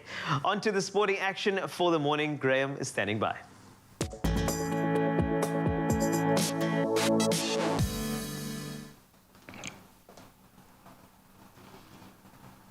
Thanks so much, Carl. Let's kick it off with cricketing news. Proteas speedster Kagiso Rabada has been released from the team. That's for the one-day international series against India due to high workloads over a sustained period of time and the need for him to now recover properly prior to the outbound test series against New Zealand that kicks off next month. No replacement will be brought in or is needed for Rabada as there is an extended squad in place in the biosecure environment. But George Linder has been retained from that test team as an extra spin bowling option for the series. Great choice. Rabada, of course, ended the test series against India as the leading wicket taker with 20 under the belt. Then, excuse me, on to yesterday's footballing action. Bit of a shock. Four-time champions Ghana were eliminated from the Africa Cup of Nations. That was after crashing 3-2, in fact, to Minnows Comores in Group C. So the Black Stars had captain Andre Ayew sent off as early as the 25th minute, and they certainly unfortunately missed him. After wiping out a 2-goal deficit, they lost when Comores Ahmed Mogni, he scored his second goal in the match 5 minutes from time. Then Morocco and Gabon, they drew 2 apiece in the same group to retain first and second places respectively and qualify for that round of 16. Senegal, they were held to a 0-0 draw by other minnows Malawi. They still there won the Group B pool. And on the evening of surprises, in fact, Guinea fell 2-1 to the already eliminated Zimbabwe and then managed to just scrape into the round of 16 as runners-up, thanks to that better head-to-head record than Malawi. And staying with footballing action from yesterday, Chelsea surrendered a lead yet again against Brighton for the second time now in a month, as both sides had to again settle for a 1-1 draw last night. The European champions went ahead against the runner play, it must be said, when Hakim Ziyech's snapshot caught Robert Sanchez in the Brighton goal completely by surprise. But the Blues have now just won 1 of their last 7 league games, as Adam Webster's towering header earned Brighton a fully deserved point. Then there are 2 more games to look forward to tonight. One quite enticing affair. Leicester is hosting Spurs, and then Man United will be up against Brentford. And then finally onto netball, bit of a trial by fire with this one for the Proteas as they faced off with world champions the Silver Ferns on day 3 of what has been a really tough 2022 netball quad series. Both sides, in fact, winless in this year's tournament, having lost in both encounters with England and Australia. And it was a slow start to the game, with New Zealand ending a low-scoring quarter with a 15-9 lead. The Proteas never won a quarter during the entire tournament, in fact, but did break that duck in the last quarter, taking it 15-11, but it was not enough. Never meant to be, as New Zealand came out on top, winning the encounter 54-43. Both teams will have a chance to do it all over again as they square off for that 3rd place playoff later today. That's a wrap of your sport for this morning. Let's get one last take on the weather, some of the crazy weather that's happening at the moment, and take a look at some of your sunrise pictures.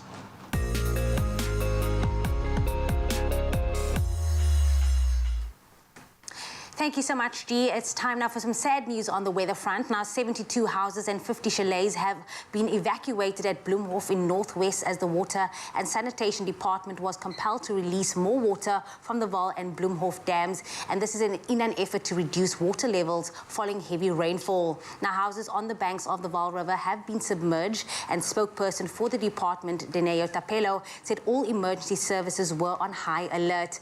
Earlier, spokesperson Sputnik Ratau of the Department of Water Affairs said the opening of sluice gates was to manage and protect infrastructure. He added that the Vaal Dam continued to rise due to inflows as a result of recent rains, with much activity on the Vaal Orange River system.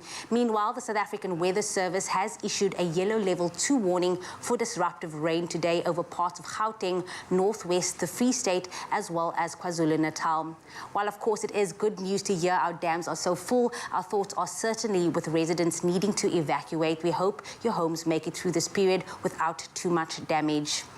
And then next, we take to the skies as we showcase the sunrise images shared by you, our lovely viewers, on the Expresso Facebook page. Gavin Pollock shared this early morning shot overlooking the city of Durban as the rises up from behind the cloud cover. Then Nancy Govender captured this beautiful morning shot in Gqeberha, showing off the pastel-hued sky with the sun casting a glow over the clouds. Nicholas Meyer was inspired by the beauty of the moon and actually captured it himself. Look at that. Now, anyone that has tried taking a photo of the moon knows how tricky it is, which makes us able to appreciate this stunning shot even more. And then last but definitely not least, regular contributor Nick Lombard from the Northern Cape shared the spectacular shot of the sky filled with burnt hues of orange. And this is how we love to start our Wednesday morning here on your Feel Good Breakfast Show. But right now, here is a final look at the temperatures for today. Polokwane for you, it is a low of 15 that will peak at 29. If you do find yourself in Mbombela today, do expect a range of 19 to 27. Pretoria for you, rain is coming your way with a low of 18 and a peak of 28. Johannesburg as well, thunder showers are expected with a minimum of 16 and a maximum of 25. Mahikeng for you, it is 18, 28. Klerksdorp, expect thunder showers as well with a range of 17 to 28.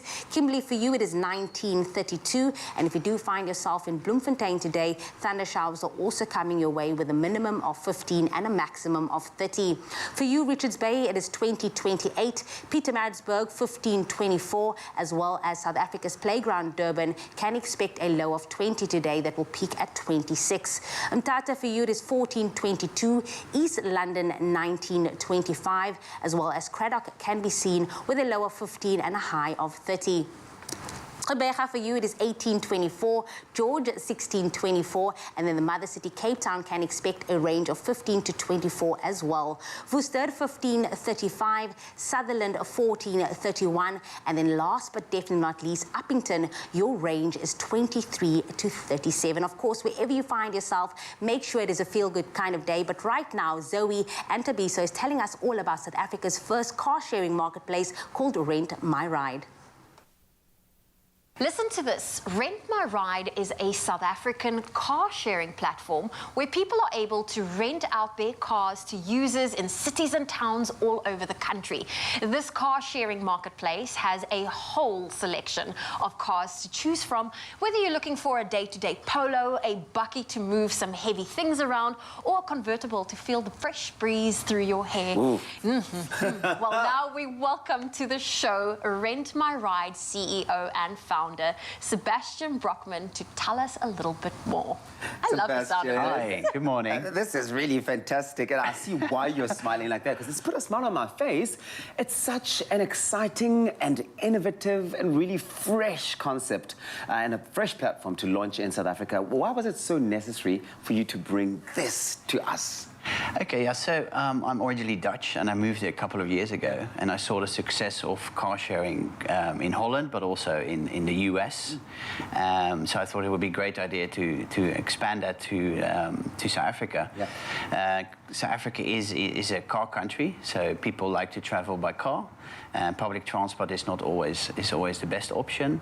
There's a tendency in the world to see less people own a car, so they like to use apps like car sharing platforms. So that's on the rental side. So, and on the supply side, you see that more people understand that the car is underutilized. It's standing still 90% of the time. And also because of financial pressure before, for example, due to COVID, people like to earn an income. So you see that there is more interest in renting out their vehicle as well. For a lot of people. Yeah. So many people working from home. I have friends saying, oh, their car's just standing in their garage. Like, why did I just buy a new car? That's been the conversations. Now, how exactly does Rent My Ride work? Yeah, so Rent My Ride is basically the Airbnb for cars. So you can compare it to Airbnb, but just for cars then. We allow individuals to list their car, but also fleet owners, so people who have numbers of cars and want to earn an income. Rent My Ride facilitates the insurance, we facilitate the payment for the renters. So there is opportunity for local people to rent a car, but also for international people. This is really incredible. The thing is, because you have such a broad range of needs from a customer's perspective, someone might be looking for a bucky because they're moving some things or just want to be getting away. Another person wants to be able to get to work. Like I've been needing a temporary car to get to work on a daily basis. What criteria do you have in place for people wanting to have their cars listed on the platform? Okay. Yeah, so at the moment we have certain criteria indeed. So one is the car has to be less than 15 years old. The retail value is below 300,000 Rand. We ask for a driving license and ID. And we requested that there is a tracker in the car to build a trust in the platform. And we have a relationship with trackers, so people who don't have a tracker as of yet, we can offer a discount on a monthly tracker subscription. That's only 75 Rand. So, yeah, those are the criteria. You've thought about it. I think you've thought about all the things that will make the renter feel safe and that they are getting a quality car that's not going to break down, for example, and that the car, for the person who's listing their car, that the car is going to be safe and it's not going to be stolen, right? Yeah. Well, I compared a bit to Airbnb. At the beginning, people were a bit scared to rent out their own flat, and now it's normal. True. And that is kind of the thing we also want to get to. Sebastian, I'm sitting here and I'm thinking, okay, cool. The next time I'm traveling, I should list my car to earn a little passive income while I'm away. Now, how can I get that peace of mind that, you know, the platform will ensure that my car doesn't get stolen or that it is returned in the condition I lent it out to? Yeah. No, so we have a strict vetting process for both the owners and the renters. There is a tracking device in the car, and we have the review option. So after a rental, you can review the owner and the renter. So that's another element which we think builds trust into the platform. That's perfect, because if I'm a non-smoker, I don't want someone to smoke in my car. And if someone does, I'll leave a review. Correct. Like, this is a smoker. Yes, that's it. The really nice thing as well, when I was playing on the website and checking out the dates and looking at options and what cars are available, and I saw some really nice cars, and I'm like, 1 week, and this nice one there, and then another. I saw that you also do require a deposit, which is also, I suppose, a sense of safety and a measure in place. Yeah, so based on the risk profile of the renter, we charge a deposit, indeed. Now, this is a very exciting platform. Going forward, what are the big plans for Rent My Ride? Yeah, well, we're taking on the traditional car rental industry. We have a scalable and tech platform, and we look forward to growing the sharing economy. And we are actually the first company in South Africa where you can list your car and earn an income. So that is something we would like to see growing. This is really fantastic. Sebastian, thank you so much for joining us this morning and chatting to us about Rent My Ride. People are finding interesting ways of making money off of, various assets, and new business opportunities are popping up in the process, and this is one of them. Thank you. Great. Thanks a lot. Now, if you would love to rent a ride or rent out your ride, visit rentmyride.co.za. All right, it's basically the Airbnb of car rentals, if you think about it. And South Africans are able to rent out their cars to people in cities and towns nearby. I think it's great. Yeah, listen to this. You will get an extra 250 Rand when you list your car and get your first rental. How amazing is that? An extra 250 Rand just in J, because you're amazing. Just in J. I like that. So no need to have your car lounge around your house. Instead, put it to work by listing your car now. Follow Expresso's social media pages to find out more about this whopping extra 250 Rand giveaway with Rent My Ride. I'm ready to rent a ride. I want a bakkie. That's right, Rent My Ride. I'm renting my Golfie now.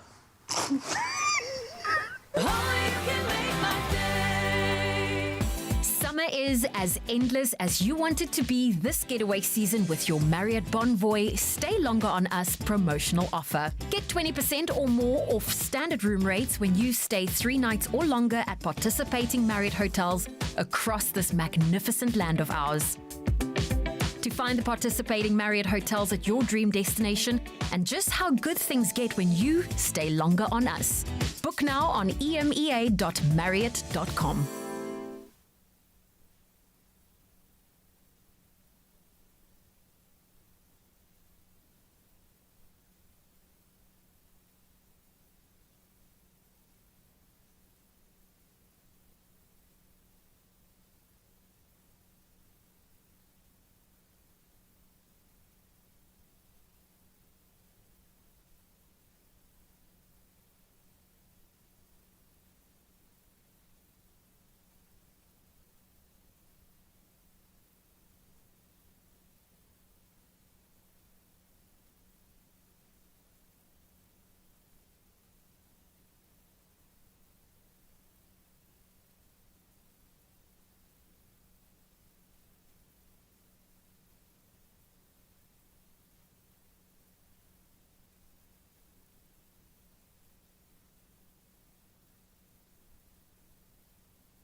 It's my feel-good breakfast show.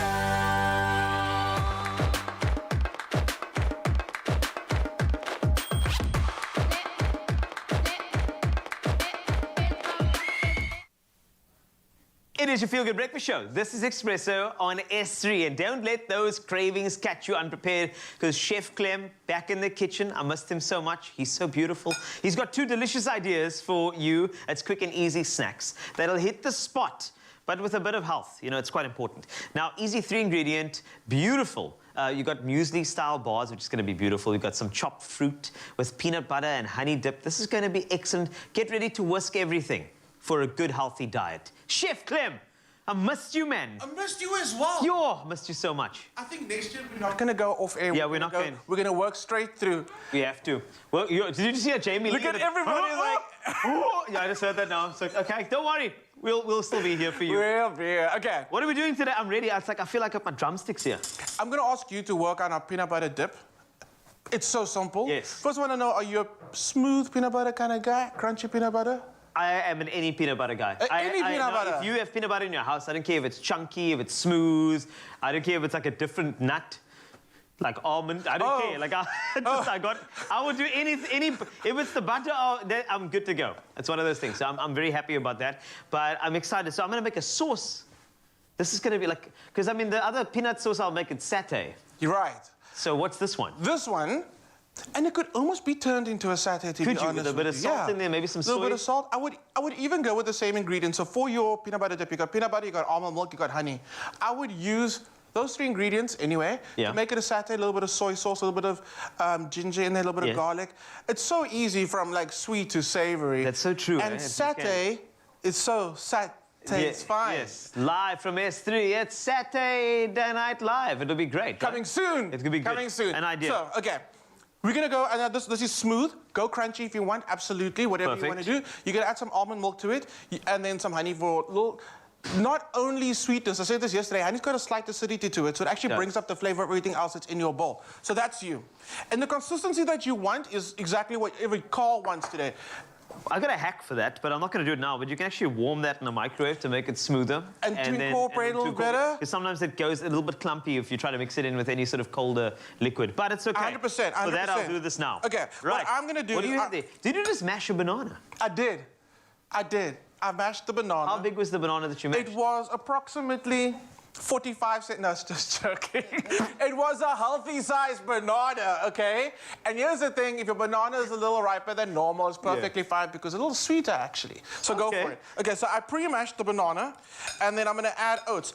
You got 3 ingredients, I got 3 ingredients. That's all we have That's all we need today. That's all we need. I'm ready for this, though. Okay. I just want to make sure that I get this incorporated. So this is the challenge, you know. You don't want to start with all of it so that you need to actually watch the consistency. So I start with a little bit by little bit as I incorporate. I think it's a good idea if you want to make sure you check, because you don't want to go half a cup in there and the next thing you know, you're a bit too fluid. So and you're chasing lumps. You don't want to do that. So thin it out first. Okay, oats are going in, and these are like bog standard gewone oats. Nothing fancy about it. It's oats.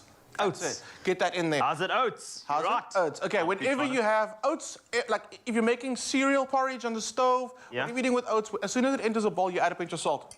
Okay? It's very, very important. It brings out the flavor of the oats. So you want to do that. Nice. Then, peanut butter. Okay. And I'm going to go, also, I'm going for smooth. But again, at home, go crunchy, right? Go crunchy. I like the smoothness, but I think the crunchiness, there's a lot of character in there. There's a lot of texture you bring into whatever you're trying to make, and I have love for that as well. I have love for crunchy, I have love for smooth. Peanut butter in general is just my jam. Like, I really love it so much. Woolies have these, the box of the sachets of peanut butter, and I think they're so amazing. I remember being in office. Wow, when we were still back in office. Oh, my goodness, yeah. I didn't even know you had an office. I thought your office was a kitchen. So I was so lucky at Willie's head office. I had a normal office, I had a kitchen, I had a lab, I had all of it. It's amazing, it's amazing. So these little sachets of peanut butter, and they're totally amazing because when it gets to 3 o'clock during the day, and you know you've got to push because there's still a bit to be done, but you're feeling a bit depleted, those little sachets are absolutely amazing. So good. Sachets is better than the tablespoon I used to take from the cupboard. And I used to do that. I used to do like a peanut butter lollipop. All it is a tablespoon of peanut butter straight from the jar. I mean, there's nothing wrong with that. No, until you get caught doing it, trust me. I had many hidings doing that. Oh, my goodness. Now you're an adult, you can do what you like. Yep, exactly. When you like. Okay, cool. All right, my consistency is looking fresh. So that's it. That's perfect. That's perfect. All I'm doing is I'm mixing in the oats, the banana, the peanut butter. This is going to get packed into that little oven dish over there, and it's going to be baked. As say like a muesli bar. And I think it's so amazing how these few ingredients actually just become a perfect little bar. Check out that consistency. Yo. That's it. Wow. Wow. What? You see that? Smooth, my brother. That is just amazing. That's next level. That's how we do it. Okay, so if you wanted to go... Yes, if I wanted to, what do you want me to do? You could add chocolate chips to this. I mean... I'm here for it. I'm here for it. Geez, just Hold on. Can I do something better? You know, given the fact, aren't we using Woolworths almond milk? Yes. Right? I'm going to suggest something, a game changer. Tell me, tell the people. Chuckles. I'm just saying, drop everything. Just make noise. Chuckles in here. I'm just saying. He walked off because I'm onto something. You're welcome, Woolworths. But I had to come back because I get paid for the full set. Okay. Well, that's fine. So here's the thing. This goes to the oven, okay? It comes out beautiful, beautiful muesli bar. That's your sauce. So here's the thing. If you start your day off with the best note, which is a proper breakfast, you know, your body's been fasting, hence the word break fast. There we go. Exactly. Have something that you know is going to be delicious, that you actually enjoy, full of texture, full of colors. So this dipping sauce we got, the little muesli bars we got, fruit, absolutely amazing. Eat it in season. And that's the thing about a lot of South Africa. Our winter fruit, summer fruit, doesn't matter. It's always going to be delicious. The bars, so delicious fruit and the dipping sauce. That dipping sauce, better than the one that we have on display, by the way. I'm just letting you know, I've tried my best. Better. I'll do what I can. Thank you. It's amazing on just literally layered muesli with yogurt. Yes. That can be done on pancakes if you want to be a little healthy on the... Not healthy, if you want to treat yourself on the weekend. This sauce on anything is absolutely delicious. I didn't taste that yet. Do you want to taste that just to check how I did? Check my work there. You know, the Matrics are getting the results today. Wow. So I just want you to give me my results to see if I passed with this distinction. I'm entering university. I'm going to actually go like different on flavors here. Pineapple. Tell me what you think. So what I did was I tried to not over-sweeten it. I want it to be beautiful. And remember, if you want to get all of the ingredients, go to expressoshow.com. Grab it as soon as you can. It's going to be beautiful. What do you think? Flying colours. Flying colours. Thank you so much. Done. I appreciate it. Amazing. Oh, this is great. If you missed out on what we did a lot and we spoke a lot. And I feel like we need to slow it down for you. Take a look at this recap. I'm going to continue whisking this.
is your feel-good breakfast show on S3. The start of a new year is an opportunity to clean out all the clutter and to get organized. Now, one of the best ways to start fresh is by getting your home in order and by changing a few things in your home. Interior designer Dylan Thomas joined us in studio to give us some tips on how to refresh our homes without having to break the bank. And you are looking so good.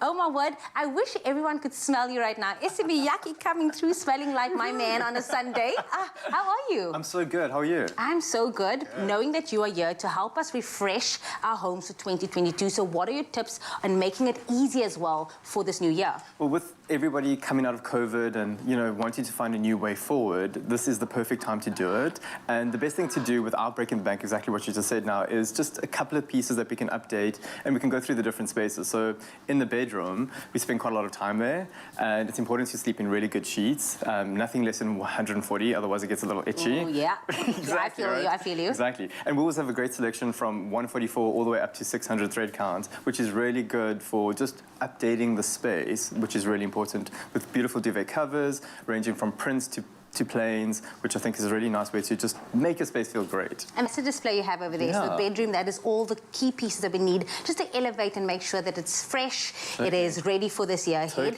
Can we talk about the bathroom as well? Because that is usually my pet peeve. I love a fresh-smelling bathroom. Everything needs to be clean. It needs to be minimalistic. What do you have for us when it comes to that? Well, diffusers is a good way to make it feel fresh, right? So I think that's the first thing over there. But also with towels, there's a fantastic range of towels that they have there, which are in neutrals or brighter colors. I mean, I prefer a neutral, so I would definitely go for more neutral, but also a little bit more tactile. So when you're like drying off your body, it just feels nice and snug, right? Yeah. Like a hug after bath time as well. Exactly. And then when it comes to the living room, what would you advise as well for that? Because that is usually the first point of entry when you come to someone's space. That is something that greets people when they're coming into your home. How would you refresh that as well? So scatter cushions is a good way to make your space feel like really fresh and updated.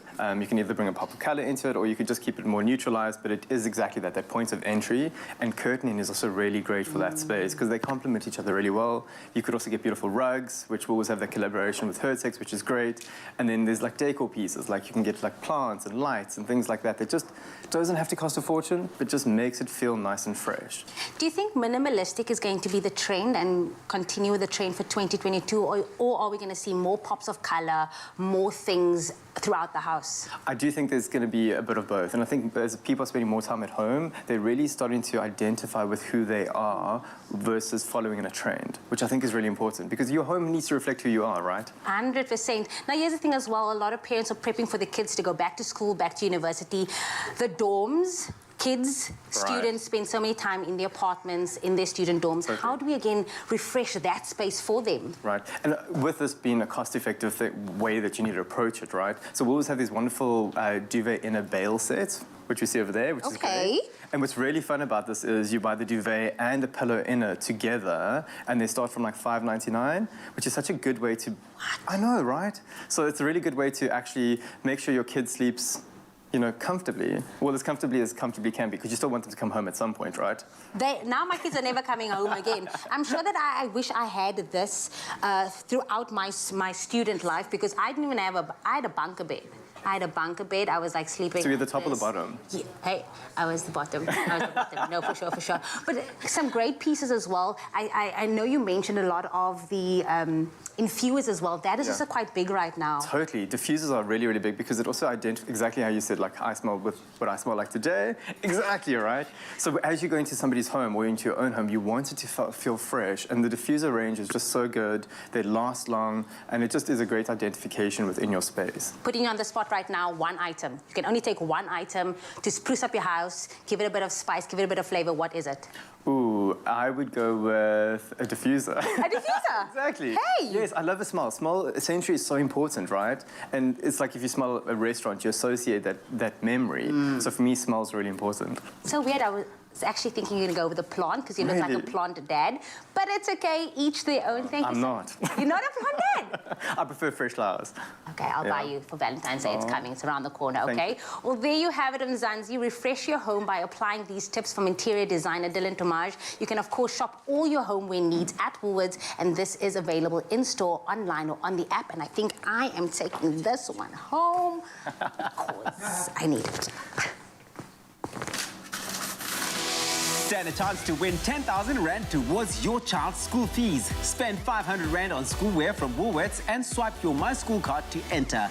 Entries close on the 23rd of January 2022. Shop in-store, online or on the app.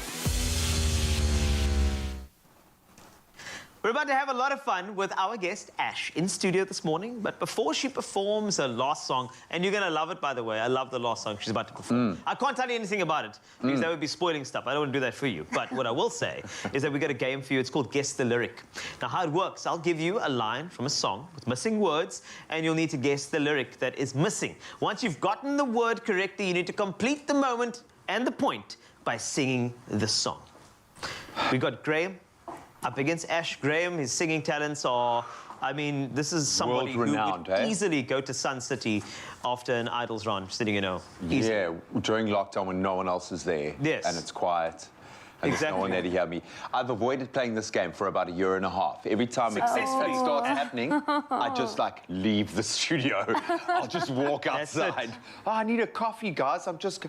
And I love that this is happening. You're ready. To take you down. Love it, though. And I'm so glad Graham's playing this game. Thanks, Tubby. So, right, let's move on. Here's your first challenge. As soon as you know what the lyric is, then just shout out your name or give me one song note, if you don't mind. So, what's your song note? Do you want to give me that? Beep. Beep. And yours? Perfect. Right, here's your first one. Beep. Okay, here it is. Go beep on me, baby. I was still a child. Didn't get the beep to feel the beep around me. Graham. I'll combine the two. Yes, Graham. Okay, I need to see the lyrics. Belt it. Go easy on me, baby. I can't sing like Adele, but I'm assuming it's Adele. Go easy on me. It is. Indeed Adele, yes. But now you're going to have to try and hit it, though, obviously, to complete it. I need to see the lyrics. Right. Hit the lyrics back on screen for you, and we'll make it happen. Come on now. Go easy on me, baby. I was still a child. Didn't get the chance to feel the world around me. Hey? That was spot. That actually sounded like, I didn't even notice Adele or Graham. I got confused. I improved on a few areas where I know that she's a bit weak. I just thought I'd especially with that quaver at the end. Do you know how to sing that song? Was that right? Spectacular performance. Ash, do you know how to sing that song? I love that song. Can you just give us what Adele would do? Just Graham has a version, and you give us a quick version. All right, Yeah, I can try. Go for it. I'm listening. Go easy on me, baby. Wow. I was still a child, didn't get the chance to feel the world around me. Okay, that was... Okay, Ash, I'll be honest. Wow. Thank you so much. I have to say, Ash, that was really good. But Graham, your version... As good, eh? It was almost as good. Obviously topping it now. You know, keep I practicing. think you got to give me some lessons. Yeah, just please practice. Keep it going. Graham, well done. Right, next one. And I think it's going to be a long beep time till touchdown brings me round again to find I'm not the beep they think I am at beep. I think it's gonna be a long, Graham. Graham, what's your answer? It's gonna be a long, long time. But you gotta keep the words up. A touchdown brings me around again to find I'm not the man they think I am at all. I'm a rocket man. Oh, of course. So it's not all it's home. Home. But you still gave it horns. Close. You know how to sing that song, right? I don't, unfortunately. That's brilliant. Okay. Did I get it right? All right. No, it is. You've got half. It's like the Rocket Man vibes, which is perfect. So well done to you. That's not exactly the melody in that, but I mean, who cares? We're not counting melodies here. Melodies we're trying to get points. All right. They're subjective. Yeah, you know what they're saying in my head? They say, "Call sing it." Yeah, no. Come on. Right. Let's move on to the. He can actually sing. He can sing. I think you got to sing the next song. Okay. Yeah. No. All right. Your next one is "My Bad Beep." Lead to late nights ending alone. Beep with a stranger. I barely...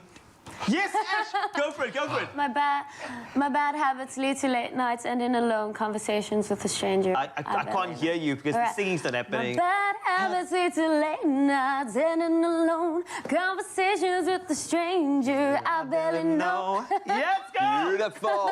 You got points too. Thank you very much. It's going to be Ed Sheeran's year this year. I think he is going to. I think so. He's going to be the biggest That star this album? year. Wow, Hey? I was very That was impressed. proper. Great, That album great new equals album. success. That's why I called it that. It makes sense. Next one is, a beep flew around my room before you came. Excuse the beep it made, it usually doesn't. Oh. Wow. Yeah, A balloon. I couldn't even guess. A balloon flew around my room. So why don't you guess? Actually, it's better if you guess. Try and fill in the missing. I want to get the lyrics back on screen. Graham, you start. What do you think is in the missing pieces there? A balloon flew around my room before you came. Excuse the squeaky sound it made. It usually doesn't work. That's not bad. That's not bad. It actually With worked. helium, that Like could one of those little totally helium work. balloons. I think Yes. that's the one. Oh, I love it. So the missing lyrics that? there are: a tornado flew around my room before you came. Excuse the mess it made. It usually doesn't rain. Oh, wow. Yeah. Look, fairly obscure. Do you know what I mean? That's the lyrics. Yeah. That, Who sings that? yeah, Who that sings sort of that? thing. Is that? Yeah. What song what is that? Well, no, I can't sing that. See, they're doing this to me again. I can't sing it. Okay? You can't sing that, not that one. Give me an easy one, and I will do that for you, Miss Producer. But not right now. But I'll sing the next one. You got Here's it. the next one. Here we go. Promise. All Say right. my beep, say my beep. If no one is around you, say baby I beep you. If you ain't running game. Graham. Graham. Oh. Say my name, say my name. No one is around you. Say, baby, I love you. Oh, nice. If you ain't running Running game. If you ain't running game, but you must be running game. Don't be running That's game. Don't be running game. No. You're You're gonna say yes, my name. exactly. Can you sing that one for us? Yeah, Here you we got go. it. You got it. Say my name, say my name. Woo! No one is around you. Say, baby, I love you. If you ain't running game, say my name, say my name. There we go. Oh, wow. Thank you. Thank you. Stop it. Stop it. Awesome. Stop it. I love you. Thank you so much. Maybe you should Sure. play the next song. I would know that the other ones are quite. I actually have a Tupac song, but there's too many swear words. Anyway, we're gonna have to stop it right there. Well done. I think the winner of this battle, you know. I don't want to do a tie thing, but you guys were so great together. Like, you know, so I think that it's a draw for now. So your musical Yes. knowledge Thank backed with you. my singing prowess. Oh, that is the way. I think that Yeah, I that- think that we make a worked. good team. Well done to these two. Of course, Ash will be doing the real singing in the next couple of minutes. Stick around. This is your Feel Good Breakfast Show, Expresso here in S3. Thank goodness.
love this time in Expresso. Here in S3, I love when I can do this. So welcome back to another installment of the Culinary Hotline Bling! Ting, ting, ting!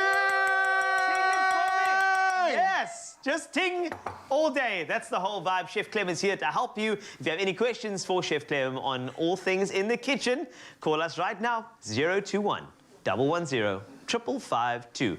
And I want to start you off the bat. I've got actually something that I found on Facebook. I want to read it out to you. It is from Promise Sitole.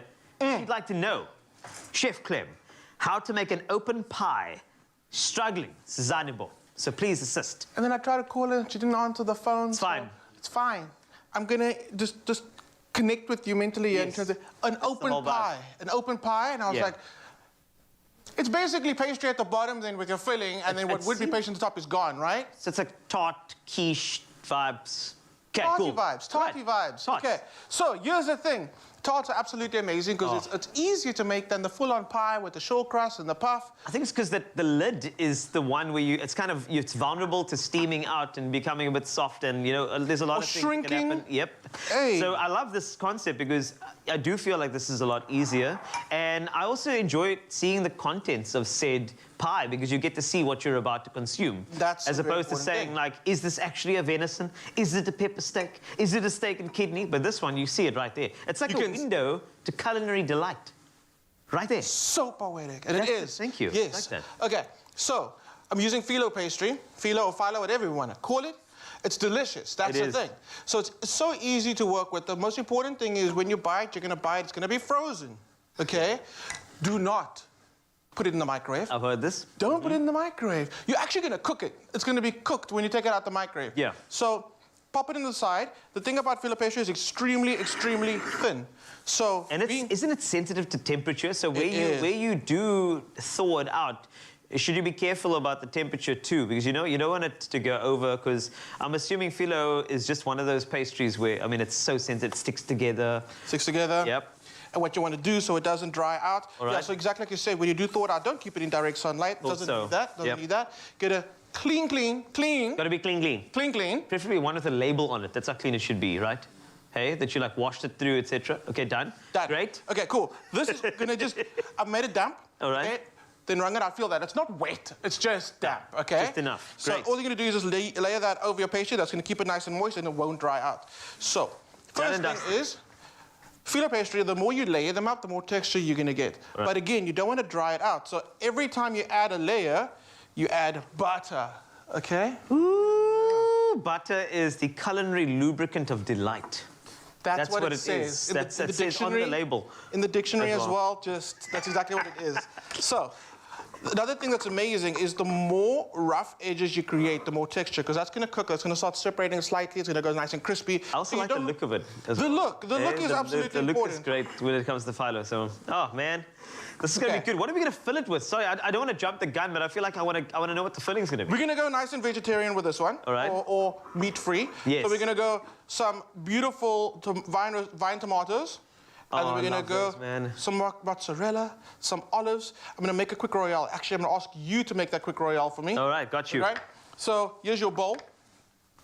There we go. Eggs and a little bit of cream. If you can just combine those for me. Combine the eggs and the cream, sir. Combine the eggs and the cream. Got you covered. And then salt and pepper. Salt and pepper. Beautiful. Something which turned on the heat on this guy over here. But essentially, whatever the filling's going to be is going to, it's up to you. Absolutely up to you. Cool. And now we're going to combine. Wonder how I'm going to whisk that through. That'd be nice. Oh, whisk. Thanks so much. How's that? That's great. Okay. I appreciate it. I see a lot of people when they serve vine tomatoes, they actually bake it in a batter or they bake it in a sauce, whatever. Yes. They keep the vines on. Now, here's the thing. There's a lot of tomato flavor in the actual vines. So you're retaining flavor. I got you. However... I make that mistake as well, eh? That's... Yeah. I should keep it on. No, not really. Why? The thing is, I've seen, especially in this tart, right? To be fancy, they'll just plonk the whole vine down there and then pour the royale over and then pop it in the oven. It looks really fancy, but then you gotta eat it. So no, just take it off the vine. Just take it off the vine. Compost. Done.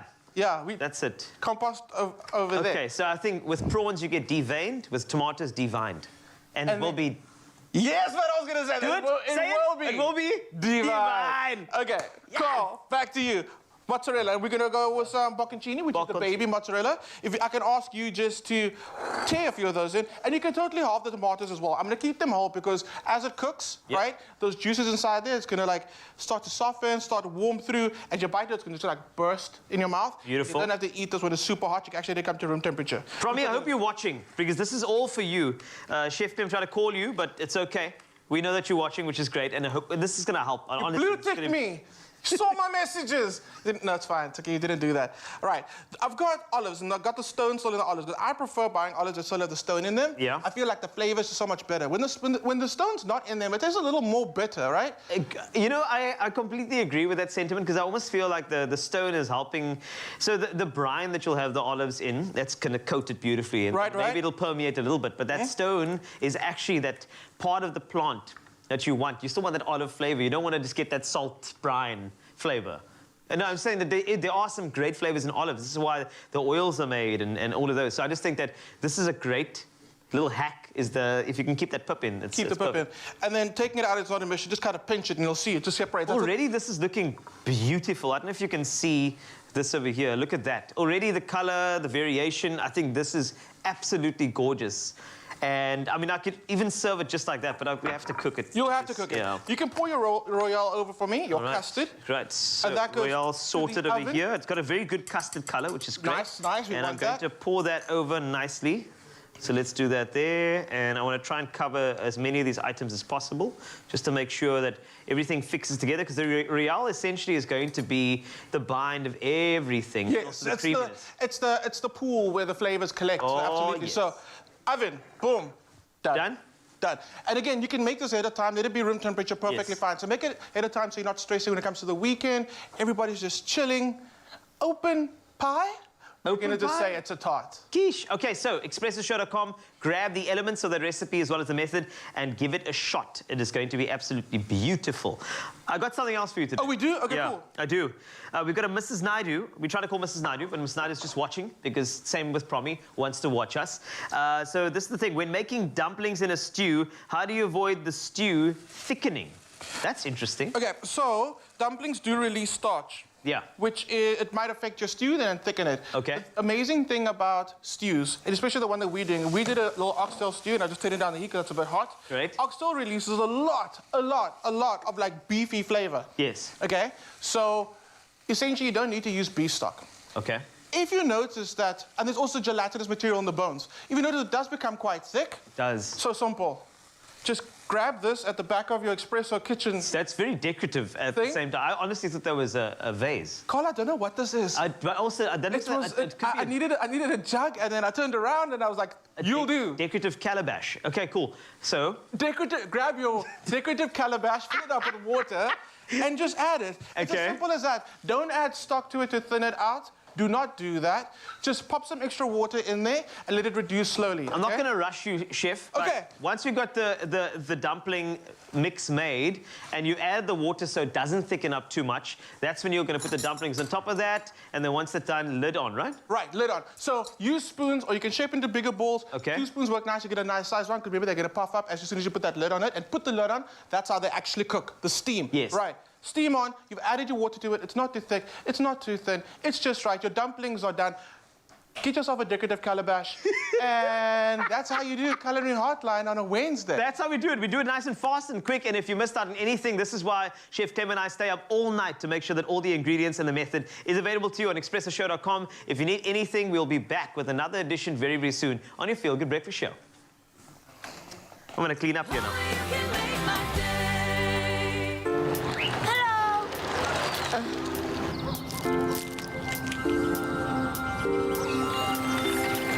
What's up? Hey. Jungle Energy Bars with the goodness of jungle oats for when you're on the go. Now available in 2 delicious new flavors.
It's my feel-good breakfast show.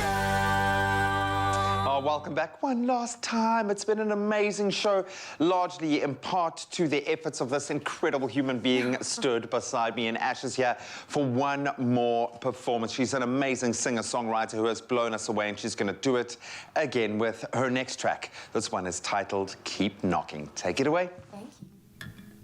Songs from the wood, breath that bleeds a melody, heartbeat and steel, finding a remedy for this luckless love inside, leaking the lies out. Kiss me while I'm pretty, but forget me when I'm dead. Oh, I don't need your memories running through my head. So I hear you knocking on my door, but you don't get to see my face anymore. So just keep knocking, I won't think twice. Run back to the bitch that you met last night. Hold me while you're lonely, stop me when you're fade. Oh, I don't need your crumbs to satiate my hate. So I hear you knocking on my door, but you don't get to see my face anymore. So just keep knocking, I won't think twice.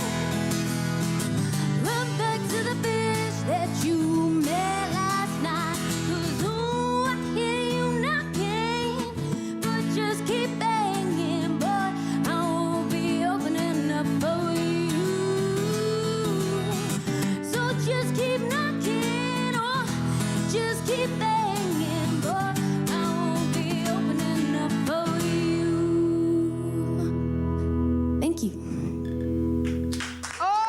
Yes, absolutely beautiful. Take a bow. Take a bow! You're amazing. There we go. Yay. Best bow ever. I want to say, are we allowed to say encore? I would like her. Can I request a song for her to do Zombie or Zombie would be Knocking on great. Heaven's Door? Like she just. I like Zombie. Can you please do a line you do from that? Zombie? Do Zombie. Definitely, I would love to do that. No. Sorry? Go for it. Go for it. Now, all right. Yeah. It's a Zombie by the Cranberries.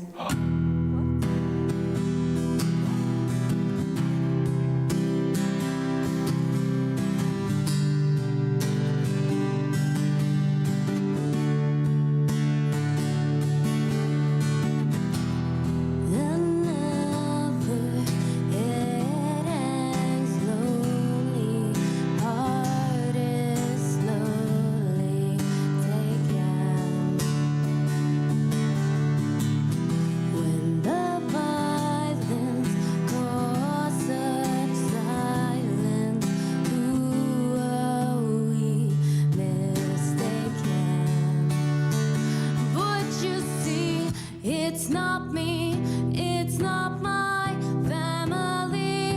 In your head, they are fighting with their tanks and their bombs and their bombs and their guns. In your head, they are crying.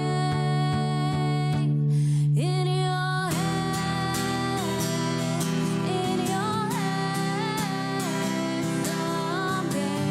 Life is what you make it. However you choose to shake, bake, and celebrate it. Here's to a great 2022. Made with love by Clover. Another feel-good production.